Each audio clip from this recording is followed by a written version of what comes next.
Village of Greya, outskirts. In this village, once a child turns 12 years old, the priest chooses a future path for them. Each of the children is told of the possibilities of their endeavors. This is Rock, he is 12. He may be a tamer of holy beasts. The boys are excited for him, that's cool. Amy exclaimed that he will become a tamer of holy beasts. That's an interesting and unusual vocation. Rock replied that the priests don't know anything about that at all. The boys reassured him, it's alright. Isaac and Kara cheered him up, they think Rock will definitely do well. Rock thanked them. Isaac suddenly extended his fist in front of Rock. He will become the best gladiator in the world. Amy will also definitely become the coolest magician in the world. And Kara will become a priest who can heal any wounds. Rock will be a badass tamer of holy beasts. They simultaneously join their fists, raising their hands up. By doing so, they combine their strength to become an S-rank team.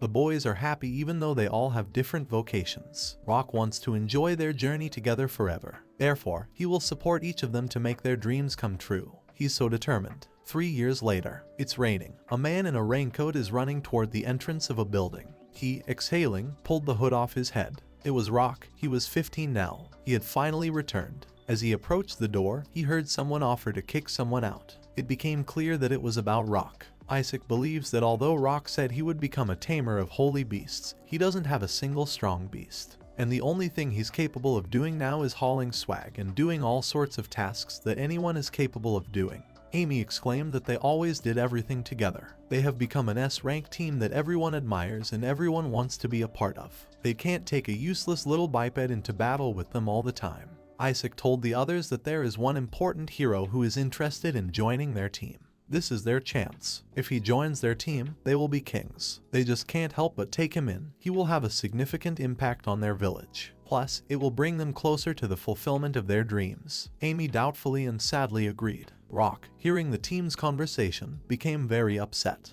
Isaac offered to meet him tomorrow and go to the Extinction Dungeon. If he fights with them, they will be able to pass into the dungeon. Amy lowered her head. Kara was sitting with her dress in her hands. Someone asked if she would take it with her to the dungeon. She replied that she would take it with her. She doesn't want it to be stolen. The others shouldn't be upset that she'll have an extra purse. Isaac exhaled unhappily. The team discussion is over. Isaac grabbed the doorknob and suggested that Amy inform Rock in person.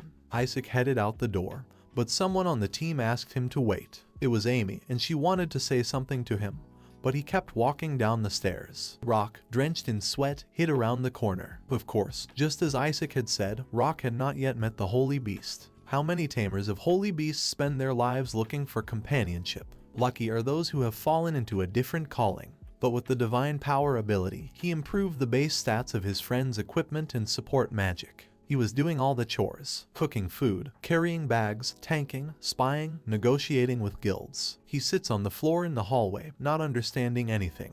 The blonde-haired, smiling guy introduces himself as Kid. He is honored to take part in the dungeon trek. Rock told Isaac that it was great if Kid went with them. Isaac, crossing his arms over his chest, turned away from him. Kid told the girls that he worshipped God because he had bestowed special talents on such beautiful ladies. That's a great compliment. He has good manners. Kid approached Rock. He, in an orderly tone and pointing his finger, opined that Rock was handy and he should be more careful with his stuff. After all, he believed there were things in there that Rock would not be able to buy in a lifetime. Rock, grinning, suggested that he take it back. Amy explained that he wasn't a handyman. As Kid swept up carrying all the bags, he noticed a dress in one of them, on Rock's back. Before they moved on their way, Isaac asked permission to see what weapons Kid had. He pulled out his sword. It was a sword, a dragon-slaying sword. They say it's a sword given personally by the king, and that even a dragon can be defeated with it. It is considered a great sword that is extremely hard to melt. Rock noticed a crack in the blade. Kid got angry and put the sword to Rock's throat, saying that it was not. Isaac stood up for him. The boys need to get their act together. Kid asked everyone to take care of themselves. Amy suggested that everyone take over this dungeon together. Kara will heal everyone. She can be relied on. Rock and Kid's friends crossed their weapons over their heads. He sadly remembered how they had joined forces with their fists. For better or for worse, they were always together. He dreamed of making the reverie come true, but it seemed he could no longer support them. Dungeon extinction. Rock, staring at the map, walks slowly ahead. Isaac hurries him along. With his terrain touch skill, he can roughly know the location and number of monsters in the dungeon. By orienting himself on the map, one can reach their goal without encountering any monsters. The shortest path is not always the best. Isaac yells at Rock, rushing him again. Rock can't. He tries to explain the reason, but Isaac doesn't need excuses. He needs to get there faster. He apologizes to Kid, saying they will get him to his boss as soon as possible. There were far fewer monsters in this dungeon than when Kid came here last time. Therefore, they don't need to be afraid. Even the handyman may well go ahead first. Kid has been here before. When this dungeon first appeared, he went there with a self-proclaimed adventurer and almost died. Since then, he's tried not to go to dungeons with losers. They're really hard to deal with. Rock was attacked by huge cockroaches, and he dealt with them with the help of 2 knives. Time to move on. Isaac is beyond angry. He needs Rock to go faster. He doesn't ask for anything difficult, just a slight acceleration. Kid takes the map from Rock and calls out to Isaac. He said that Rock was not leading them by the shortest route. The girls were surprised at this statement. Rock tried to explain, but no one listened to him. Isaac thought he was driving them around in circles on purpose, playing with them, for revenge against Isaac. Rock shrieked that he wasn't and got a slap from Amy's hand. Doesn't he realize they didn't come here for fun? Rock is dumbfounded by what is happening. He used to lead them through the dungeons and explain which way would be best to go. And they all believed that despite the length of the distance, he was leading them the right way where they wouldn't run into a horde of monsters. At what point did they stop trusting him? Isaac demanded to lead the team the shortest way.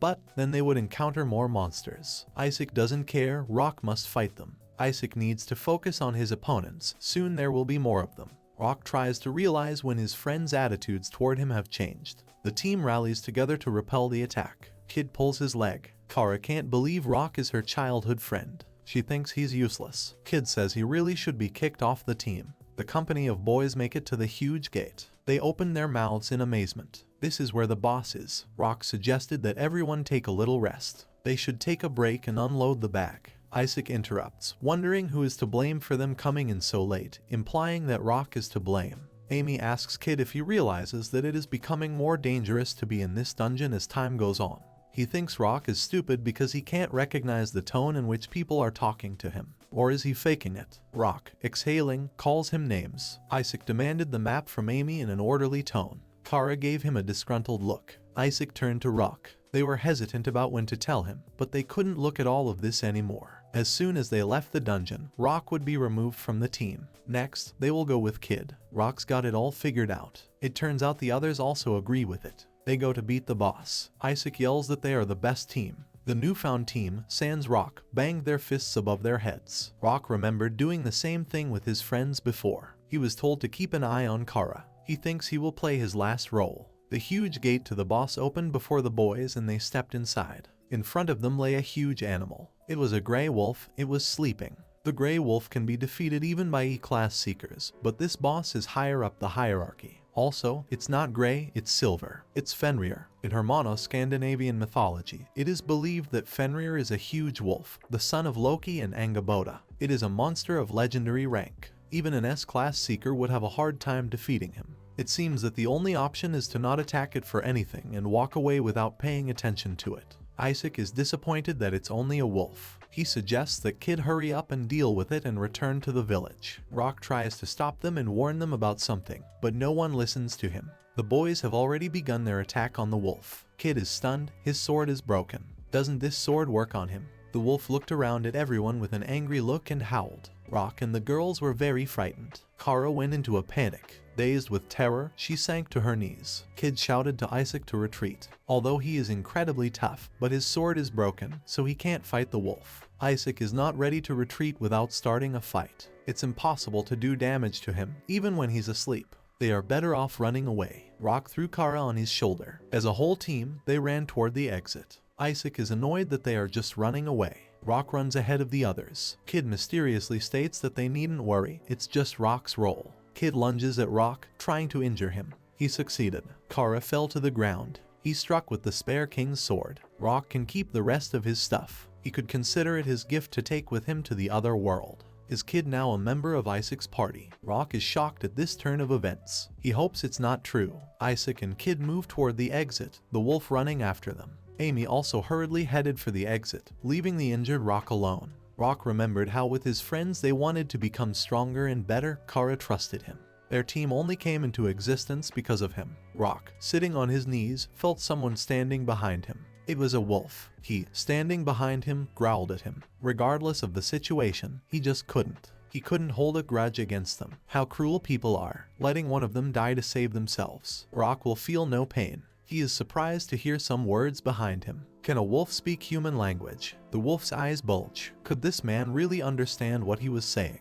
For whatever reason, it seemed to. Maybe it's one of his skills as a monster tamer. Wolf asks if Rock wants to fight. He's free right now and fighting him would help him kill time. The boy doesn't want to fight. He'd be glad if the wolf would let him go. Fenrir wants to play. He's bored staying on this floor since he can't get out. Rock doesn't like the idea of such a game. He pulled something out of his backpack. It was Isaac's bib. He threw it far away and the wolf caught it. The wolf brought the caught bib to Rock, not realizing what was happening. Rock threw the bib again, playing with it. The wolf, perplexed, ran after the bib again. He doesn't understand what's going on, but he likes it. Rock is glad. Good thing he learned how to take care of a dog when he was a kid. Rock reminded the wolf that he couldn't go out. A strong barrier had been placed at the entrance to this floor. Even Fenrir can't break it. Rock grew sad, but he had an idea. He offered to take the wolf on a journey with him if he could get him out of the dungeon. The wolf did not take the offer seriously, but, in truth, he is not opposed to the idea. Rock is surprised that he likes the idea. Fenrir wants to be his friend.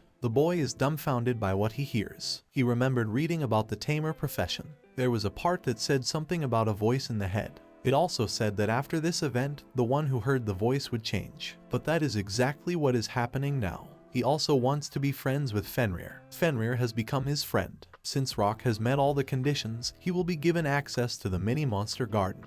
His monsters can now transform. The boy hears a lot of things in his head. He wonders what the effect will be. Little is known about this profession. He does not understand what is going on. Wolf thinks it's worth it to see what happens. He feels overwhelmed with power. Rock gives him his name. Fenrir was pleased to meet him. However, he does not like that the boy calls him by his species name. He suggested giving him a cool and appropriate name. Rock hesitated, trying to think of a cool name. He suggested calling him Lucky. Wolf liked the name. It's cool. He thinks he is really happy with this name. Suddenly a treasure chest appeared. Making friends with Fenrir is tantamount to defeating the boss. Rock opened it. Inside was a bracelet and a huge collar. Lucky is very pleased. The red collar is cool. He wants Rock to hurry up and put the collar on him. He then put on the mini monster garden bracelet. A voice appeared again and informed him that he could go in and out of the garden whenever he wanted. He, looking at the bracelet, tries to figure out what the mini monster garden is. Apparently the bracelet is that garden. Lucky offers to show him what it does. He pressed his huge nose on the bracelet and began to be sucked inside. Rock began to worry about the wolf, but he was perfectly fine. He was very interested. He invited the boy to enter the garden too. He, closing his eyes, also pressed the bracelet. He found himself inside the garden, standing in front of a house under a dome. He looked around in amazement. This place makes him take a nap. Based on what he sees, this place does not seem spacious to him. The temperature and weather are good there. If they need to store things, they can use the hut in the garden as a storage. Among all the magic items, there are some that give access to another dimension to store items. But Rock has never seen one that also allows the familiar to enter. Lucky asked what they would do next. Rock wondered. Even S-rank adventurers wouldn't go anywhere else today. It would be great if he could gather other monsters like Lucky. Lucky cheered up at the idea of gathering comrades. He assured Rock that there would be others like him who would also want to get out of their dungeons. But whatever happened, they needed to get off this floor first. Rock jumped on Lucky's back and they raced toward the exit. He needs to hold on tight to the wolf. As expected of Fenrir, they had traveled that distance on foot in a very short time. At this rate, they would soon arrive at the barrier, and the stairs would lead them out of the dungeon. Rock suggested that the wolf head toward the opening on the right. Lucky believes that the shortest route to their destination is right in front of them. If they head there, a swarm of monsters will be waiting for them. Rock wants to avoid pointless battles. Lucky figures it out. He's glad to have a guy like Rock by his side. The wolf turned right as the boy asked. Rock noticed something and asked Lucky to stop for a while. He stopped, wondering what was the matter. Rock noticed parts of the monsters. They could be sold. Some of them could also be used for cooking. The news that there would probably be delicious food made Lucky cheer up. He would love to try it. Lucky wondered where he would put it. He managed to put the monster parts into a mini garden. As he rode on Fenrir's back, he felt that this method of storage was possible. Rock climbed on the wolf again. Lucky also wanted to try putting the monsters together. He pressed them too hard with his paw, thus crushing the pieces. He spent too much energy. This time, he uses the tip of his claws so that the materials won't be damaged. Then he touched one part of the monster with the tip of his claw. The monster part split into several small pieces. It was impossible to put it together. Rock, trying to cheer Lucky up, reminded him of the importance of collecting materials from monsters. They must not be damaged. Rock is determined. They should be ready to deal with the real problem. They approach the exit that leads to the stairs, but a barrier blocks the way. It appears to be very sturdy. Lucky thinks he can go no farther. It wasn't a long adventure, but he had a lot of fun. Rock stopped him. It was too early to give up. He suggested that the wolf go into the mini monster garden. Perhaps that way it would be possible to bypass the barrier. Lucky headed for the garden. They're ready, but there's no guarantee that they can get through safely. Besides, this barrier is quite powerful. Rock stretched his arm forward toward the barrier. They managed to get through. It went through without any problems. Walking further through, Lucky returned from the garden. He did it. They got out of the dungeon without a hitch. As expected of Fenrir, he is genuinely grateful to Loke. He never imagined that he would be able to get out of this dungeon. The wolf once again looks forward to their upcoming journey. The same is true for Rock. He hoped they would get along. The boy held out his fist. Lucky timidly began to raise his paw in response. Remembering how he had damaged parts of the monsters, to Rock's fist he pressed his nose. Rock befriended Fenrir for the first time. The royal capital of Kronto. In the middle of the street, Rock stands in front of a shocked crowd, with Fenrir sitting behind him. This is to be expected. A squad of guards headed towards them. They need to protect the Adventurers Guild from a huge gray wolf. They think the wolf is going to attack them. Rock yells to try to stop them, informing them that the wolf is his familiar. They don't listen to him. He, scratching the back of his head, doesn't know what to do in this situation. Behind the angry crowd of people, a door swung open. The guild administrator came out from there. Her name is Rika. She greeted Rock. He is happy to see her. Rika is surprised to see him since he was supposed to be exploring the Flame of Destruction dungeon with his team. That's when she saw the wolf, saying that it was a very big dog. Rock, smirking, explained that it wasn't a dog, but his familiar Fenrir. She is confused. Is this really the one from the tales? She is overjoyed that he has finally become a tamer. The guards, hearing her words, can't believe it. The hooded man realized that the boy was able to tame Fenrir himself. Rika motioned for Rock to follow her. He should register his familiar. Lucky curled up in a ball in the middle of the street, in front of a crowd of people. The registration was complete. Rika wondered what had happened to the others. Rock was puzzled, for he thought they had already returned. He said that Kid had jumped on him with his sword, then threw it when they were in the dungeon. He was sure they had already returned to the guild. Rika was shocked by his story. Kid's sword was half broken, so Rock didn't receive any fatal wounds. Rika shared that there is some rumor, and it is true. The rumor was when Kid was just starting to become famous as an adventurer. He joined the S-rank adventurers and headed to the Flames of Destruction.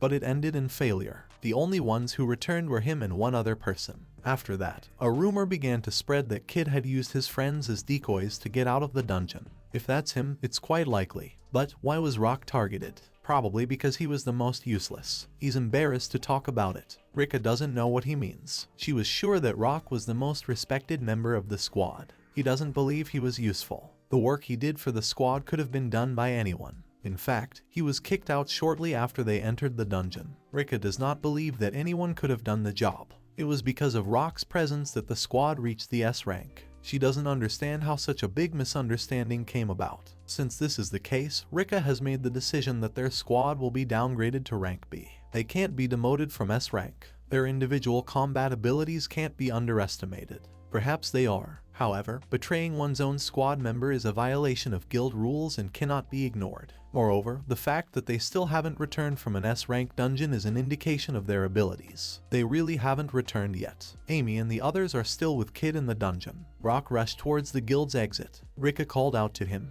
If he goes back and helps the squad, they might be treated very unfairly again. That might be the case. Rock remembered his friends. All he wants is to get their stuff back. Rika understood, seeing Rock off with a sad look. Rock runs away in a hurry, but someone calls out to him. It was Lucky, still lying in the middle of the street. On him sat the joyful children. Rock motioned for him to come with him. Lucky warned him that they might betray him once more. Rock realizes this. Therefore, this is the last time he helps them. They looked into each other's eyes. Since the boy had made that decision, Lucky wouldn't change his mind. The wolf helped the children down and they headed towards the exit of the capital. Rock jumped on the wolf and they raced toward the dungeon. Dungeon flames of destruction. An enraged Kid insults the team. He's unhappy that without a map they can't remember where they came from. Isaac reminds them that Kid has also forgotten where they came from. To navigate the dungeon, Rock was with them. Amy thought sadly. Kid doubted that it was an S-rank squad, their movements weakening. They came here from the 10th floor. Kid would do well to stop complaining all the time. He can't hold his weapon properly. He should have bragged less about his heroic adventures. They took a different route. Supposedly, it's shorter than the previous one, but they still continue to face endless hordes of monsters. In addition, Kid was sure that the monsters would weaken as they descended, but he feels that the monsters are only getting stronger. The battle with the monsters on this floor has come to an end. The squad needs to take a break. They will soon go down to the 4th floor. If they get there, the monsters will surely be weaker. The squad just needs to hold out. Isaac asked what condition Kid's spare sword was in, but he should be more worried about his sword since he used it all the time. Isaac's sword was in perfect condition for some reason. He bought this sword from a store on the street, but there was never any rust or scratch on it. It is a beautiful sword. Kid demanded the girls show him their staves. Taking them in his hands, Kid can't understand how this is possible. He insults the troop again, not understanding how he could have teamed up with them. Kid explained to the squad that all this time they had been surviving on the divine protection of their helper. It was impossible that they could have become rank S in less than 3 years. Isaac wondered what Kid meant by divine protection. He recalls that they rose through the ranks and earned the S rank for their merit. It is not a basket, but divine protection. One can only receive divine protection in the presence of a caster. Their sword and staves cannot be damaged and are not fouled. It is a useful skill that can enhance an ally's basic abilities. The guys were under this divine power the whole time, but they never once thanked their assistant. In other words, without it, they are at C rank level. Isaac doesn't believe that he only became an S rank adventurer because of Rock. He recalled being younger, they used to train together. Rock was praised for being a quick learner, and Isaac should have been as diligent as Rock. He always had been. Isaac clenched his fist with hatred for Rock. He refused to believe that was the reason they had gotten this far. Kid picked up on the fact that Isaac is troubled. He asked Kara how many more times she could use the cure spell. Use of the spell is possible about 1-2 more times per team member. Amy can save magic, so she can fight pretty well. While the guys were talking, more monsters headed in their direction. If they want to reach the 4th floor, they have to go through the 5 orange ants first. But they will definitely call for help from their companions, so attacking head-on is a terrible idea. Kid asked Kara to heal each one once. Isaac will be in front, the mage should be right behind him. Then comes the healer. Kid will stand at the tail and keep the rear. The squad agrees to this arrangement. The squad goes to attack the ants. They shouldn't turn around, they're going to break through. Kid came at Kara from behind with his sword. He wounded her. Kid thanked her for healing them. Now they didn't need her. He is very glad that Kara will play the role of decoy so the squad can get out. He left Kara behind, running after the team. She was surrounded by an army of orange ants. Dungeon flame of destruction, 4th floor. Kid destroyed his own comrade Kara. He believes there was no other way.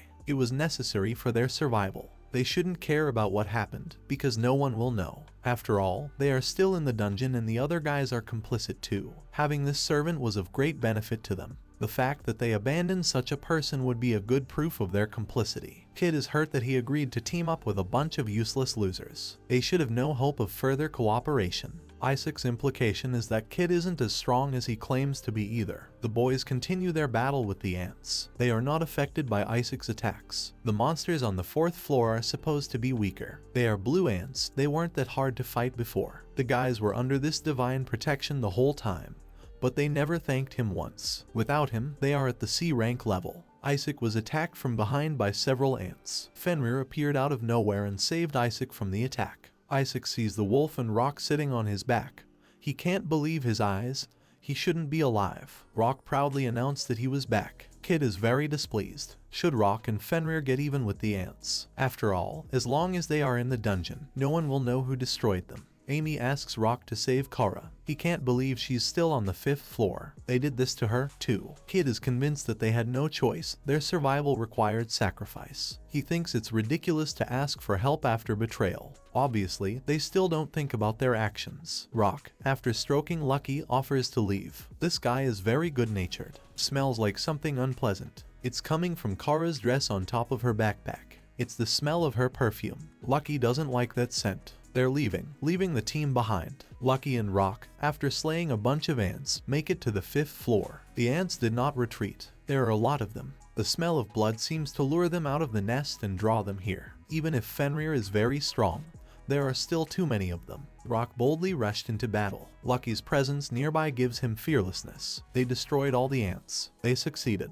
During the battle, Rock did tricks that impressed Lucky. It was the first time he had ever fought like that. They're a tough team. Now we need to find a map. Lucky pointed in which direction Kara was. Kara lay among the defeated ants. Rock spotted her. He remembered how she had shared with him her success in concocting the recovery potion. It had been amazing. He had helped her, which made it work. Rock regretted not getting there in time. Thanks to Kara, he was able to make the recovery potion. He got her drunk on the potion. He cradled her against him, saying that he should be grateful to her. Kara made a long drawn-out sound. Kara woke up. She was alive. She apologized to Rock for leaving him behind, realizing she could no longer change her past actions. It didn't matter to Rock now. Now they face a problem. It's the gatekeeper of hell, Fenrir the monster, with whom an encounter is inevitable. They have to deal with this guy. Kara, looking at Lucky, smiled. After that, she fainted. Rock sat down next to her. It was time to go back to town. Rock asked the wolf just once to ride Kara on his back. Lucky grudgingly agreed, just this once. After all, his back is only for Rock. The boy didn't expect the wolf to say something so sweet. They approached some kind of entrance. It was the entrance to a nest of orange ants. Looking inside, Lucky saw the eggs. Hoping the eggs would be tasty, he rushed into the nest. He happily ran forward without waiting for Rock.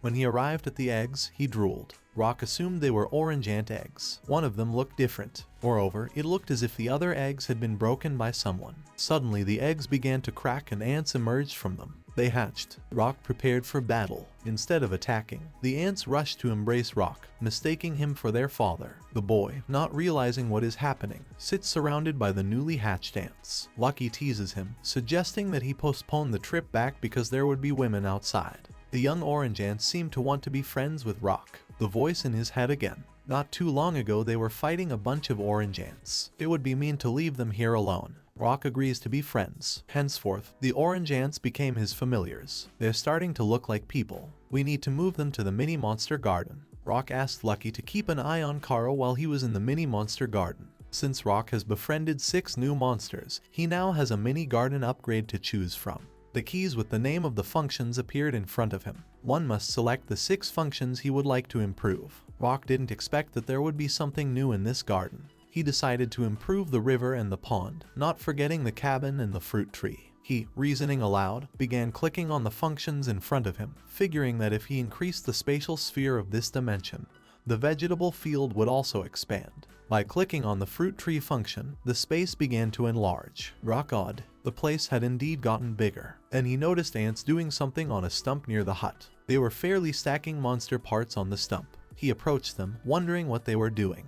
They were busy sorting materials from the monsters. That's cool. He didn't think ants could do that. It turned out to be their specialty. One of the ants wanted to hear from her newfound father that she was a good girl. He told her that, thinking about the fact that he wasn't really her father. Rock stroked the girl's head. It seemed to him that being called daddy wasn't so bad. He noticed that this child was the only one wearing a tiara. Perhaps compared to the other orange ants, she is special. Now was not the time to relax. Rock waved goodbye. He's counting on these ants. He returned from the mini monster garden to Lucky. Lucky is scared something has happened. Rock is worried that something has happened to Kara. All the eggs hatch empty. Lucky is upset because he didn't get to taste even one. Rock is sorry. When it's over, he's gonna give Lucky something tasty. Somehow he felt a little better. In front of the guild building in the kingdom's capital, Rock picked Kara up in his arms and apologized to Lucky for he would have to wait again. Rock, holding Kara in his arms, walked into the guild building. He heard someone trying to kick someone out. Kid yelled that he had nothing to do with it. It was only about their team.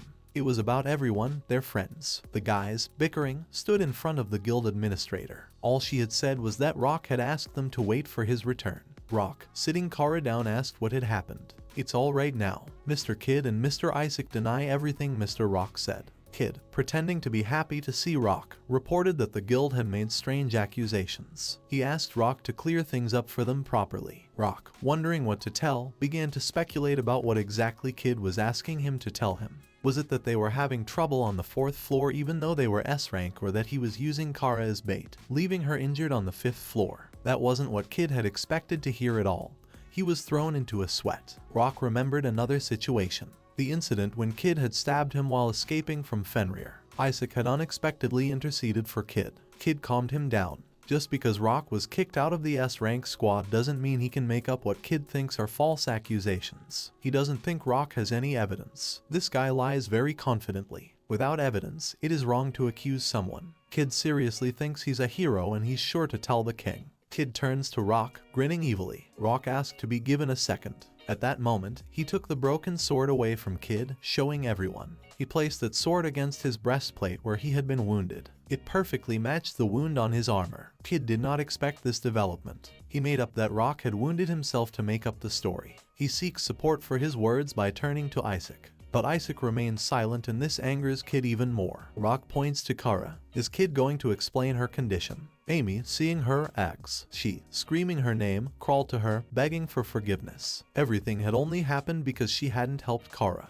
Even though she was her friend, she was sorry for what had happened. Rock looked sadly at the girls. Kid, smirking, exclaimed that the reason for her condition was her inability to fight back. They had nothing to do with it. Someone interrupted him. Didn't Kid actually stab her in the back? He needs proof. He thinks Kara has already left this world and it's impossible to get a statement from her. Rock, with a tired look, approached Kara, trying to wake her up. He asked if he was the guy who tried to send her to the other world. Of everyone present, only Rock is aware that she is asleep. She muttered that it was cool. Amy, standing with tears in her eyes, heard it. Rock poked Kara in the shoulder, still trying to wake her up, but she's scared. Kara woke up, wishing everyone a good morning. Amy happily rushed over to hug her. She squeezed her too hard. Rock pulled them away from the hug, asking Kara to look in Kid's direction. Kid was very angry. How dare he hit Kara and make a decoy out of her? She began to insult him for what he had done. And after that, he calls himself a hero. The men of the guild determined, they turn toward Kid. Such tactics are useless. The testimony of the guild's witnesses is sufficient. Attacking one's allies, betrayal, attempted destruction,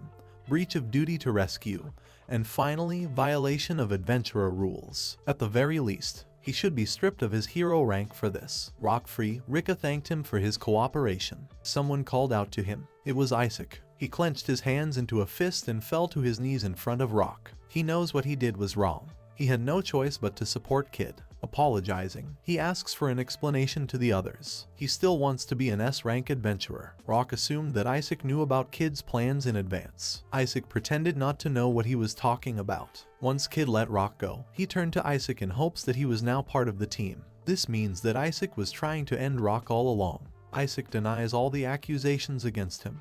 He won't let it be said that way. He cares about Rock. He believes that it is only because of him that Rock has reached the S rank. That's when the guild administrator intervened. She explained that it was only because of Roku that their squad had reached S rank. Mr. Rock is the only one who has abilities of this rank. Maybe Isaac is rank C. At best, he has a B rank. If Rock had made a squad with an E rank adventurer, the result would be the same. Isaac thinks he's being bullied. He does not believe that they are a B rank squad, believing that the administrator is delusional. But no, it was true. In that case, Isaac offered to arrange a fight. If Rock won, he would accept any demotion. But if he won, they would have to pretend the incident never happened. Rock is dubious of this scheme. He hasn't teamed up with anyone in a long time. Rika backs him up by suggesting he do it. This is a request from the guild. He needs to team up with a ranky adventurer and show them his abilities. Of course, some rewards will be given for doing so. This is Guild Rock's first guild request after going solo. Everything should be fine since it's a temporary team.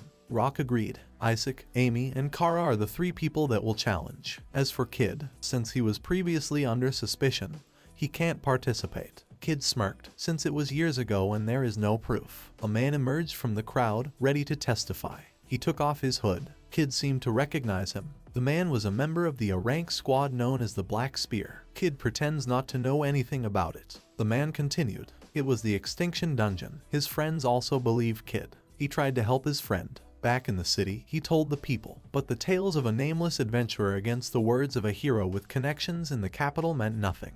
The man wishes he had made more of an effort. No matter how many connections Kid has, he can't hide this evidence. Kid tusked unhappily. He shouldn't have joined this squad. He's a fake hero, but he doesn't care. He's not tempted by the fate of a reduced C/S rank. Grabbing his sword, he pounced on the guild men, wounding them. He is well aware that he will be captured for reasons he does not remember. Rock tries to stop him from making more trouble, but Kid doesn't listen to him, gagging him and insulting him. This guy is not the kind of guy who gets demoted. He comes at Amy with his sword, grabbing her. Rock, screaming, tells him to stop. They can still go back to the way things were. Amy, stammering, tries to stop him, but he doesn't listen. He doesn't want to be part of this guild. Rock tries to talk him into letting Amy go, but all in vain. The crowd disperses to the sides, making way for the exit. He, still holding his sword to Amy, headed for the exit, lastly advising everyone to watch out lest they become food for the monsters. Without letting go of Amy, he ran towards the exit. The crowd was at a loss as to how this had happened. Rock headed after Kid.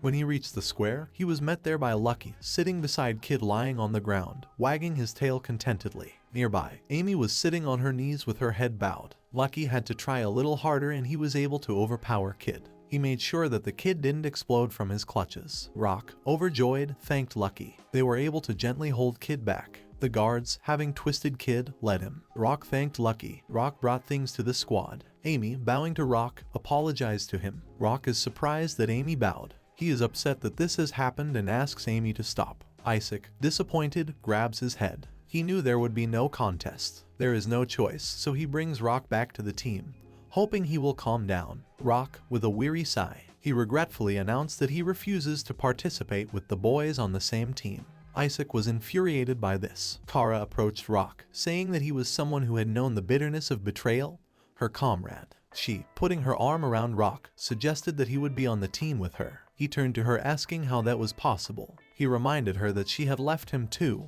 He wouldn't be teammates with people like that. Kara is surprised. She disagrees with what he said. Pointing her finger at Isaac, she began to accuse him of being the one who brought such rottenness to them. Isaac was not pleased at such an attack on her part. After all, even she had said that Rock was useless. She confirmed those words without meaning it. Rock is tired of listening to their squabbles. Kira and Isaac grabbed each other's cheeks, but then Amy intervened. She asked if they had realized everything in the dungeon. Rock had helped them the most, but no one wanted to admit it and just pretended they hadn't. She timidly admitted that it was their fault. Isaac and Kara have no choice but to agree with Amy. Approaching the boys, the guild administrator broke the awkward pause. It's time for them to begin the challenge. Rock apologized for the wait. Rika stood in front of him with the list in her hands. She suggested repeating everything again. A few details of the request for their contest need to be noted. It would go from C level of difficulty to B. Isaac smirked. He doesn't understand why the request is low level.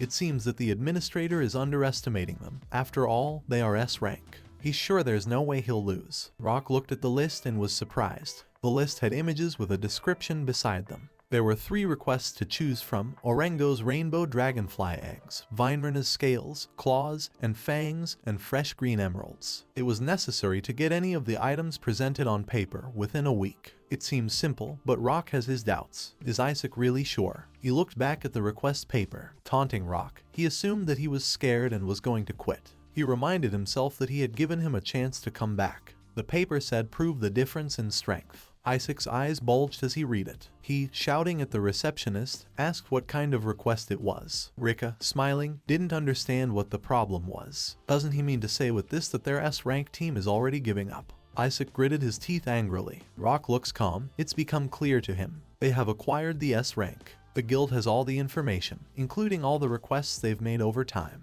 Of course, they are aware of Kara's intolerance of Orengo, Amy's fear of demonic insects. They are also aware that one look at a green frog is enough to immobilize Isaac. Perhaps this is a warning from the guild, hinting that they will not tolerate adventurers who do not follow the rules. A disgruntled Isaac says they will do so. Rika looks forward to completing the task. The trio, cursing, headed for the exit from the guild. As for Rock, Rika invited him to come through to introduce him to the E-rank adventurer. Rock turned to Lucky. He thinks they'll be a little longer, so the wolf will have to enjoy his stay here for now. The receptionist inquired if Rock had anything he couldn't stand. Rock wondered. He said, thoughtfully, that he didn't really like being betrayed, and he wasn't a fan of people who didn't follow directions, since he was responsible for their lives. Rock wonders if it's okay to deal with such issues like this, but it's okay. Contrary to her appearance, the assistant vice principal. With that in mind, she has priority. Rock can't believe it. Rika isn't just your typical smarmy receptionist. Rock immediately remembered that it was Rika who had been the administrator for the past 3 years. Until now, she hasn't lost her charm and as if she hasn't changed at all. But according to her, she has power in the guild, and to be honest, she's not very young. Roka is pouring sweat. Rika, noticing this, asked what's wrong. He is nervous. He wonders what kind of person this E-rank adventurer is. The administrator believes that she is in a somewhat unusual situation. But Rika doesn't think that this girl will betray or rebel against him. Rock is a bit scared. What kind of unusual situation? Due to this, Rika is a bit skeptical. But in any case, they will meet at the training ground. She wants him to give her a good beating. They arrived at the training ground. Opening the doors, Rock saw the silhouette of a girl standing with a sword in her hands. He stared at her with his eyes bulging. It was a modest girl with a long braid and a sad look. Rika introduced the girl. Her name is Shannon, and she is an elf. Rock is shocked that a ranky adventurer is an elf. He noticed a slave collar around her neck. Rika explained that the elfess was accepted into the guild for a reason. She is a slave and an adventurer. Rock didn't understand what it all meant. The administrator was sympathetic. She told him that all 5 of Shannon's previous masters had all died from suspicious events and accidents. Rock is shocked at such a story. Everything seems to have happened by accident. 2 accidents with natural causes, 1 accident from pressure, a fall from a cliff, an attack by a demon, and it happened one after another. Her past master had dealings with the guild and now she is a guild member. Rock thought for a moment. He was sure he couldn't blame bad luck for the deaths that came one after another. Suddenly, Shannon said she was a Dark Reaper. She's not looking for doom, is she? If he's not satisfied with something, he can refuse that request. Even if she says something like that to him, it's still a one-time thing.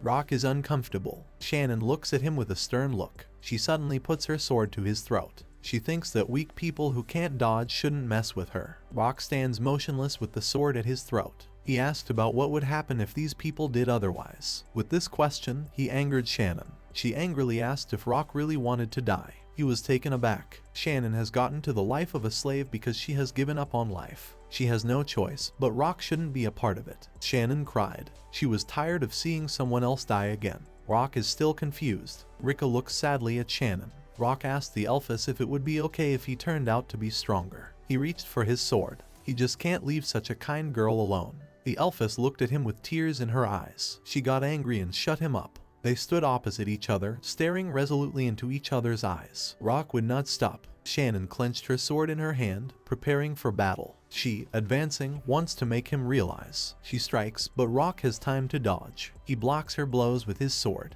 He realizes that the elfess is naturally faster. She must have swung that sword tens of thousands of times. Unexpectedly for Shannon, Rock manages to knock the sword out of her hands. The practiced attacks are clean, but have the disadvantage of being predictable. Shannon, not expecting this turn of events, fell to her knees. Rock, pointing his sword in her direction, believes they are done. Shannon became even more angry and lunged at him unarmed. She manages to knock the sword out of Rock's hands. She is not at all prepared to lose. She always wins. Rock had time to notice that she had a pretty good base in martial arts, but her technique was not fit for purpose. He grabbed her arm and threw her over him, knocking her to the ground. Shannon grimaced in pain. Rock asked again if they were done or not continuing. Shannon doesn't agree to finish. If she recognizes her defeat, he will die too. He doesn't agree to die for nothing, but Shannon stands her ground. Sobbing, she says that everyone said the same thing but ended up going to the other world anyway, so she can't afford to lose. Rock doesn't want to continue.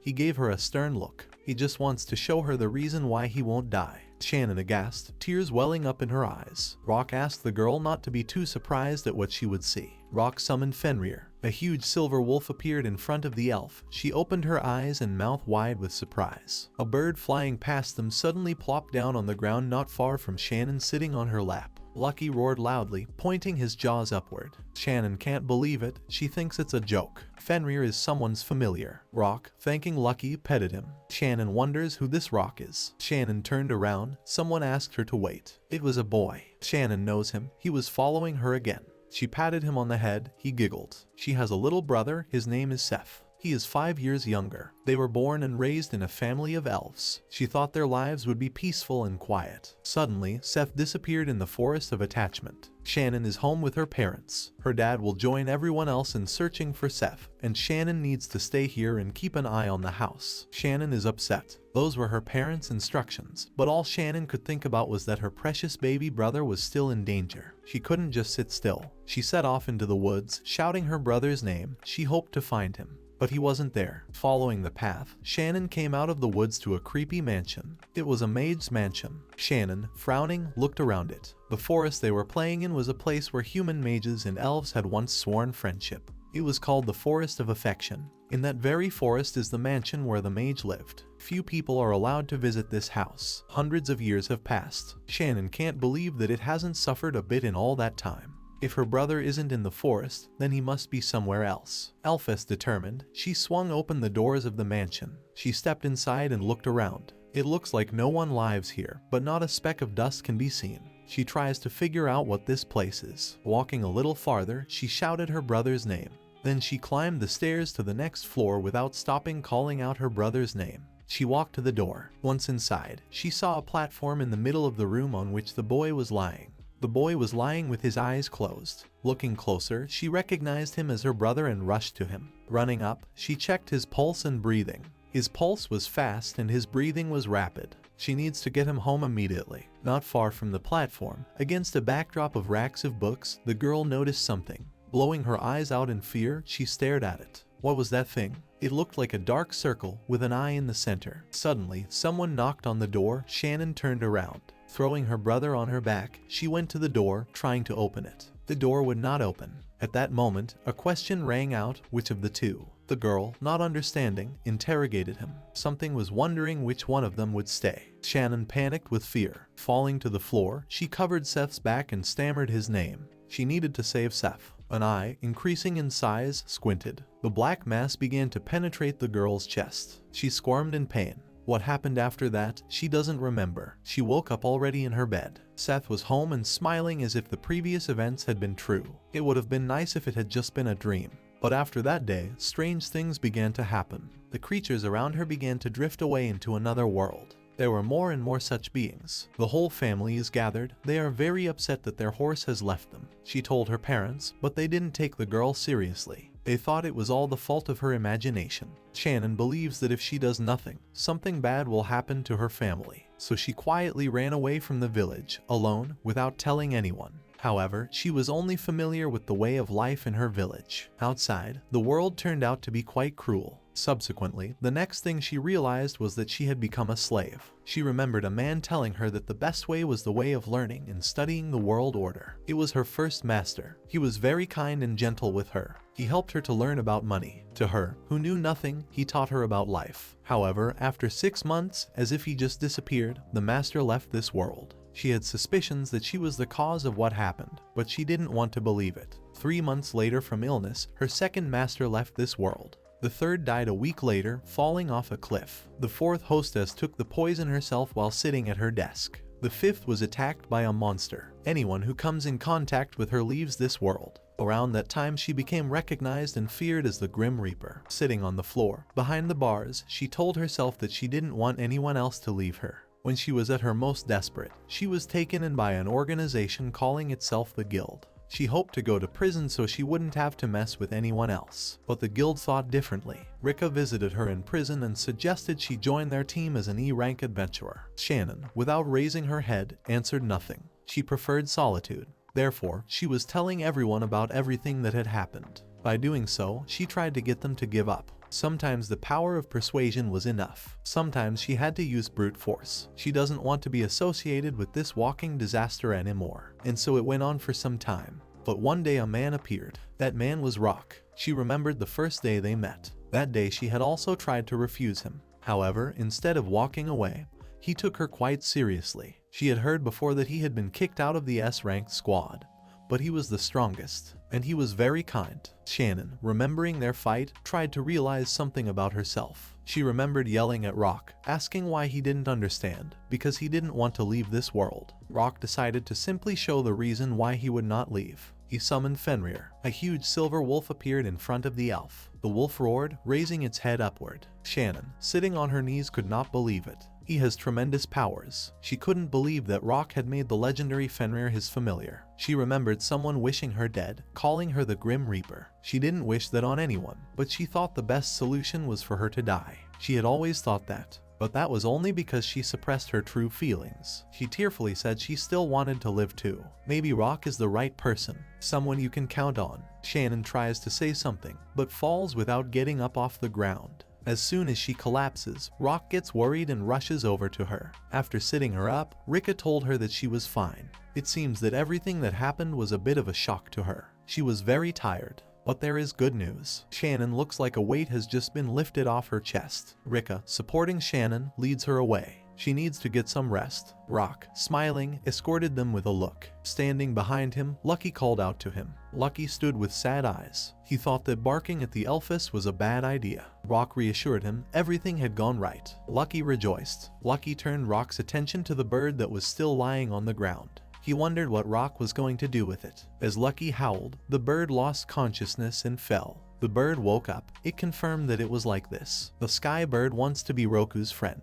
Will he be friends with her? Rock hummed and wondered. It was unexpected and simple. It will be fun to have many friends. Rock agrees to be friends with the bird. The sky bird befriended him and moved into the garden. Rock feels that gradually their number will only increase, which is great. Lucky wonders what the new friend tastes like. Rock forbids him to taste his friends. Rock hears something. Shannon came back. She was looking sadly at the floor, holding her hand. Rock walks over to her. He hopes she is feeling better. Shannon bent down in front of him, apologizing for what she had done earlier. Rock doesn't need it. He assumes she was motivated by concern for the welfare of the humans. The elf is very grateful to this guy. She knows she has little experience, but nevertheless, she wants to join Rock. Rock, looking at the girl, smiled. He is glad to meet Shannon. Rock extended his fist forward in a gesture of friendship. Shannon is very pleased. She bumped against his fist with her own. Lucky, extending his huge paw towards Shannon, said he was very pleased to meet her, too. Then Rock remembered how Lucky had destroyed monster materials with his paws. He had yelled at him, thinking that he would destroy his new acquaintance. The girl, happily clinging to the huge paw, said it was all right. Lucky reminded Rock that he was evolving.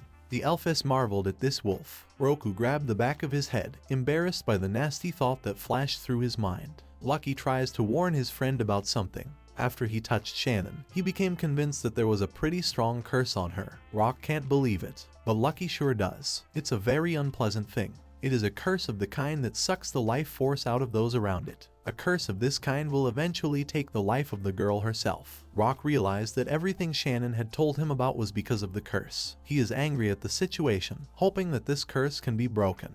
There is nothing Fenrir can do to help him. It is too delicate a job for him, but he thinks Rock can definitely handle it. The guy is in a stupor since he's not very good at it. Lucky, after asking permission, gently cradles Rock's head with his mouth. Rock is very indignant and frightened. He doesn't understand what Lucky is trying to do. Suddenly something began to happen. All the knowledge he needed just flowed into his head. Lucky let go of his head. Rock stood covered in his drool. He assumed it was the opposite of divine protection. He thought it was awesome. Rock didn't realize Lucky was capable of such a thing. Lucky became embarrassed. He suggested Rock try it. Suddenly, someone interrupted them. It was the head of the guild. Standing next to him with a sad look was the administrator. The head can't let Rock break this curse. The boys stood in front of the head and the administrator. Rock asked why the head couldn't let him break the curse. Guild head Titus explained that since Rock was well aware of the fact that she was a slave and belonged to the guild, she was part of the guild staff. According to their rules, they can't allow amateurs to remove the curse from their staff. Rock exclaimed that there was no time for discussion. Action must be taken as soon as possible. Titus thinks that this is not like Rock at all. If he lets his emotions get the best of him, he might become like Isaac. Rock is sorry. A lot has happened. Rock is probably overworked. He is downcast, but does not rule it out. The guy wondered, since they couldn't rid any of the staff of the curse, maybe there was another option. He assumed it would be okay if Shannon was no longer part of the staff. The head of the guild grinned. He wanted to give Rock some more time to cool down, but it was better to get straight to the point. Rock concluded that he needed to buy Shannon. If he did so, she would no longer be part of the guild's collective. Thus, there will be no more obstacles to break the curse. Rock doesn't know how to proceed. Titus smiled softly. He is curious about Rock's opinion on the Adventurers Guild, what it is for. Rock suggested that it was needed to help adventurers make a living. Titus agreed, but there's more. Titus believes that this guild exists to make adventurers happy. Rock looked at him incomprehensibly. That's why Titus finds the betrayal of Isaac and the others unacceptable. In a normal situation, he would have gotten rid of him, and at best he would have snatched a lifetime banishment. But that would change nothing for them. You might say the chapter is naive, but he hopes they take this chance to take a fresh look at themselves. Perhaps afterward the boys will sincerely thank Rock as the man who helped them overcome all the difficulties. Titus only wishes them all to find happiness. He glanced at Shannon. Her life has also been filled with hardships. However, she is a sweet girl who cares for others. Titus believes that she and Rock are very similar in that respect. They have both been through a lot. The fact that they had to sacrifice themselves will make them perfect partners for each other. Titus won't force them, but he will be glad if Rock helps her, and would be grateful if Shannon would support the guy too. Rock's eyes bulged. He didn't assume anyone would understand him. There are still people looking out for him. Smiling slightly, he looked at Shannon. He asked what she wanted. Shannon was confused. She replied that she had no right to decide such things, for she was a slave. But if neither Rock nor anyone else would be hurt, she would like to go with them. Rock smiled. He would take care of Shannon. He asked Riku about the cost. She replied that it was a coincidence that the amount would be the same as the reward for this request. Hearing about the coincidence, Rock laughed. First, they definitely need to break the curse. The girl sat down on the ground. Rock walked closer to her and extended his hand. Lucky, Titus, and Rika nearby were watching.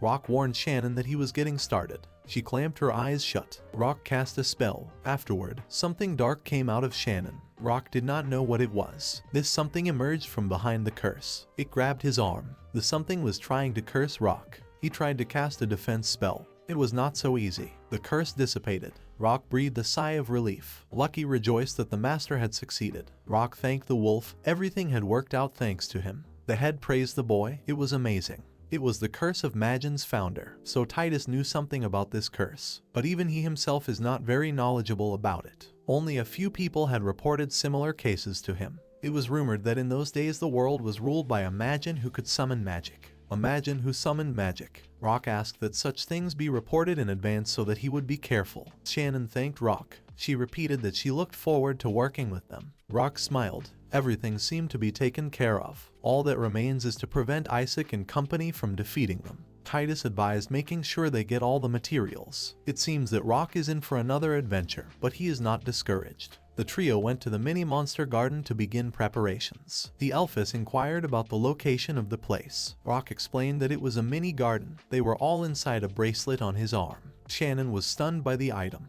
She had no idea that there could be such an amazing world inside the bracelet. Rock looked at her with interest and got embarrassed when she noticed it. Lucky giggled at him. Shannon noticed a sky bird. It was flying under the garden dome. Rock had befriended this bird a while ago. Does Rock know that celestial birds are rare creatures because they are able to fly all the way to the sky? They are so rare that they are not often seen. The situation is the same with the Fenrir. Shannon said that Rock was an unusual person. He thought the girl thought he was abnormal. Lucky laid down on the ground and groaned. He was hungry. Rock was hungry too. He was ready to make a meal. He could ask the orange ants for meat, but they were nowhere to be found. Then Lucky announced that the ants had built a dungeon in the basement of the hut. Rock was shocked at this news. They approached the shack and saw a huge hole with ladders leading down. Someone looked out of the hole.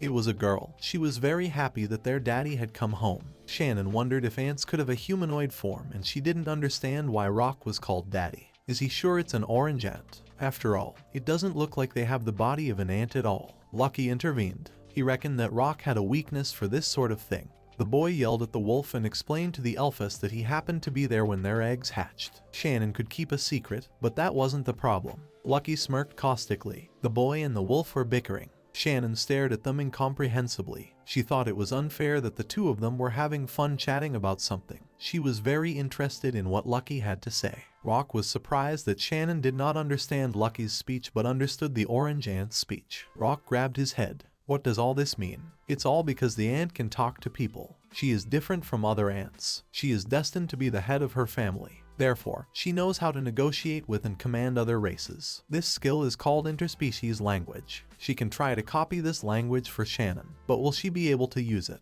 Orange Ant copied the interspecies language, passing it on to Shannon. It worked. The elven woman began to understand Lucky. Rock doesn't understand what happened. The girl thanked the ant. There is so much in this world that is unknown to Rock. He thought he could only talk to this girl, but it turned out she was special. Rock thought about the fact that he should give names to the ants. He suggested the ant's name Patra. She was very happy that she got a name and she liked the name very much. It was wonderful. Patra suggested that the other ants should also be given names. Several orange ants looked at Rock expectantly. He doesn't know what to say, because they all look the same. Patra stated that their looks are different. Rock is confused. He suggested their names Orange A, Orange B, Orange C, Orange D, and Orange E. The oranges jumped up joyfully. They seem to like the names. As Rock watches them, he is surprised that so much personality flickers through them. Once he understands their characters, he will give them different names. Rock approached Patra about the dungeon they had made. She gave him a tour of the dungeon.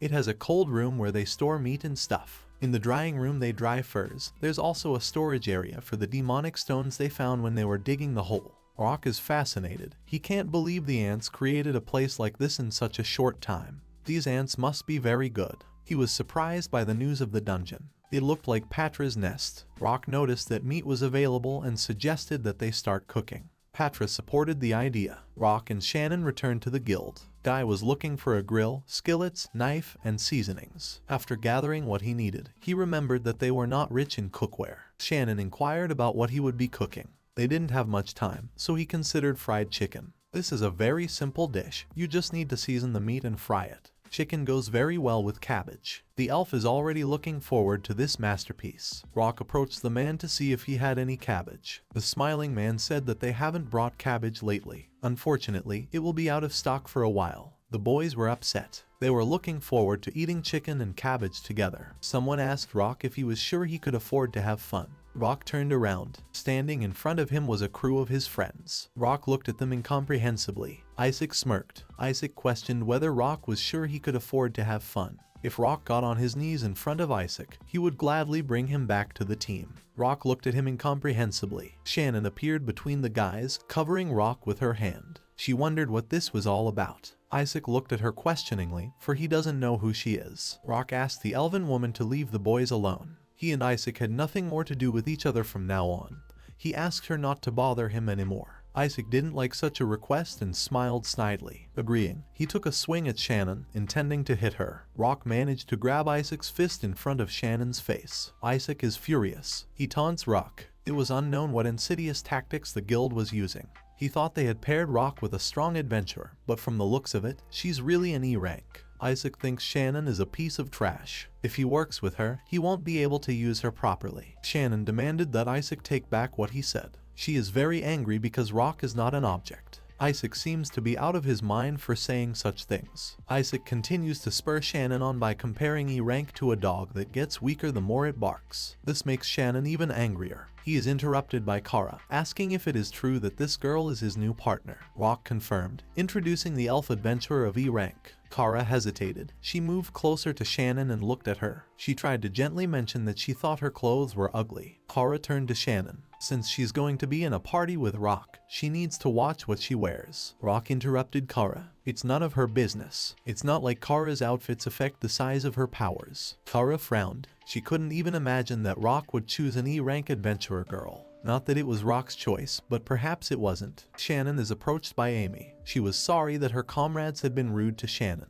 Amy introduced herself to the elven woman and turned to Rock. She ducked her head in front of him. Amy realizes that something like this can't be made up for with just an apology, but she nonetheless apologized for all they had done. She pondered this. Amy assumed that Rock was about to give up the path of an adventurer, but thinks she wants to have one last contest with him and evaluate her strength. And after that, she'll decide exactly what her next move is. Rock understood everything. They exchanged smiles. Isaac shouted for Amy to hurry up. She wished the boys good luck. They would definitely use it. The squad withdrew. Shannon worried, since they should too, but Rock reassured her. He knows they can't afford to lose now. Shannon looked at him questioningly. It's time for them to go back. Back in the garden, they saw Lucky sitting there with his guilty eyes bulging. His muzzle was stained with something. Rock was cooking. He admonished Lucky not to play with the cornmeal. But the wolf wasn't playing around. It seemed to him that the boy needed help. Lucky sneezed, staining himself and others around him with the flour. Everyone laughed. Meanwhile, Rock had already prepared the food.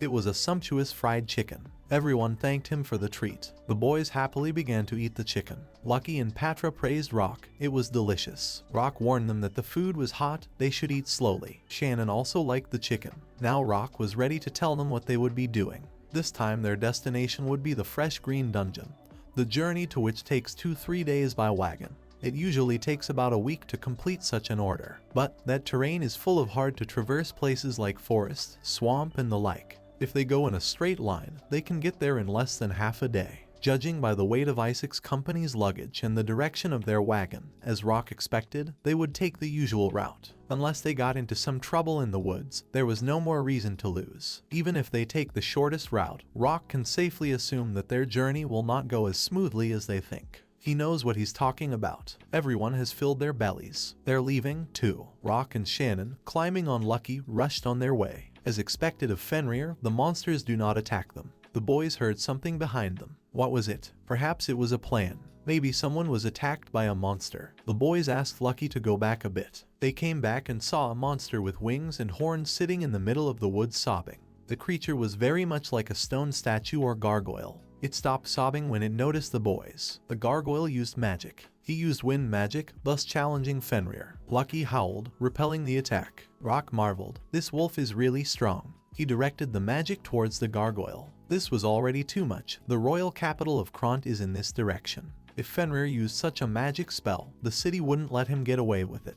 It was already too late, for Lucky had no control to stop it. Rock became angry. There was no time to think. He descended to the ground. Standing in front of the gargoyle, Rock stretched out his arms and cast a spell. A huge magical pyramid appeared. Rock wouldn't be able to cancel Fenrir's magic, but if he focused on one point, he could at least succeed in distributing it. The guy concentrated and directed his full power at the wolf's magic, cutting it into 2 parts with the pyramid. Rock is having a hard time. He's trying to cope. His strength is running out. Everything has stopped. Rock is out of breath. He hopes they made it in time. Lucky lay on the ground in fear and covered his eyes with his paws. Shannon stood beside him. She was very worried. Lucky peeked up and immediately closed his eye again. The guys are fine. No one was hurt. Shannon noticed that Rock had something wrong with his arm. His arm was hurt, but a healing potion would take care of it. He took out the potion and drank it, and it immediately healed Rock. The girl was stunned by what she saw. It was a potion Rock had specially prepared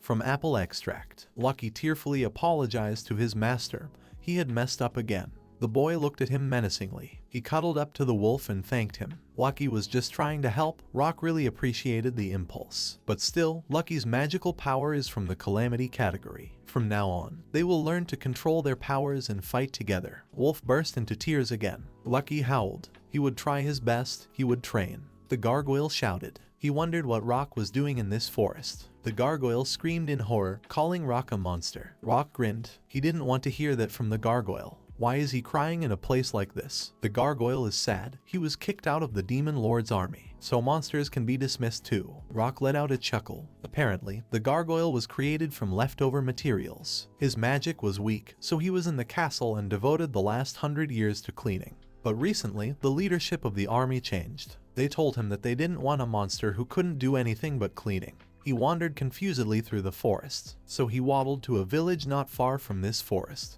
But they suddenly attacked him and he ran away. Rock thought for a moment. As for this point, many people don't take demons very well. All the gargoyle had been busy with before was cleaning. This was his first encounter with humans. Sadness overwhelmed him at the thought that he was inferior and that humans hated him. He wondered what the meaning of his life was. He cried again. Rock heard that gargoyles are the elite soldiers of the demon lord's army. It takes a lot of magical power to create them. It's hard to imagine being able to create such a gargoyle from leftover materials. The boy wondered what this monster would do next. The gargoyle roared to tears. Rock, trying to calm him down, suggested that he go with them. Will he take him along even if this monster is just a weak gargoyle obsessed with purity? Rock didn't care about strength. What was amazing to him was that he had been cleaning for a whole 100 years. The gargoyle rejoiced. He thanked Rock and asked to be allowed to join the guys. Again the voice in his head rang out. Gargoyle sealed wants to be Rock's friend. Will Rock be friends with him? The boy wondered.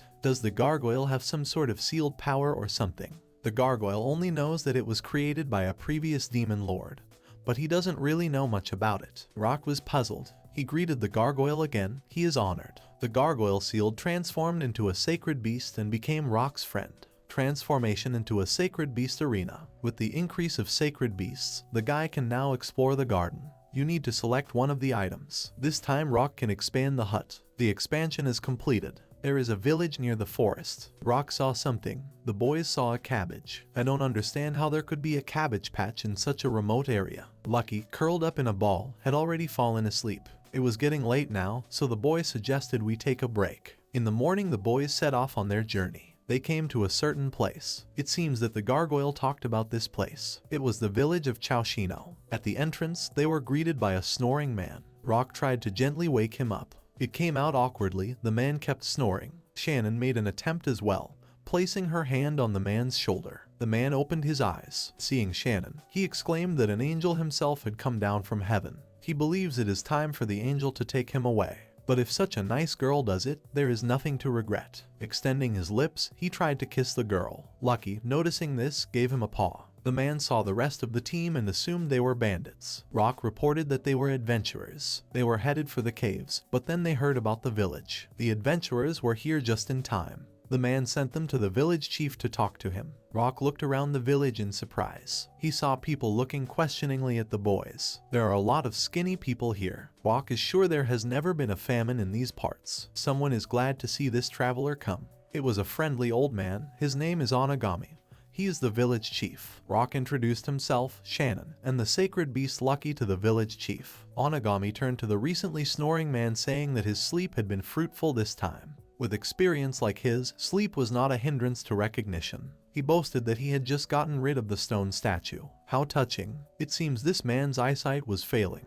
The men started arguing amongst themselves. Rock politely interrupted them, asking what they wanted to talk to him about. The men became quite engrossed in their argument. Apologizing, the headman coughed. In fact, about a year ago, the goblins left Green Garden Swamp, which is just ahead. Things were not going well in the fields, and then the goblins raided their village and took what little food they had. A group of young men tried to destroy them, but they came back maimed. The villagers need the help of the boys. Rock hesitated. Unlike other monsters, goblins are more intelligent, but when their numbers increase, they become an abominable group. The villagers asked the state and sent requests to the guild, but without providing a decent reward to the request, they didn't respond in any way. The boy is downcast. He can't help them. He can't make a living as an adventurer if he only helps people out of the goodness of his heart. Besides, even if they save them this time, there is a chance that they will ask for help again.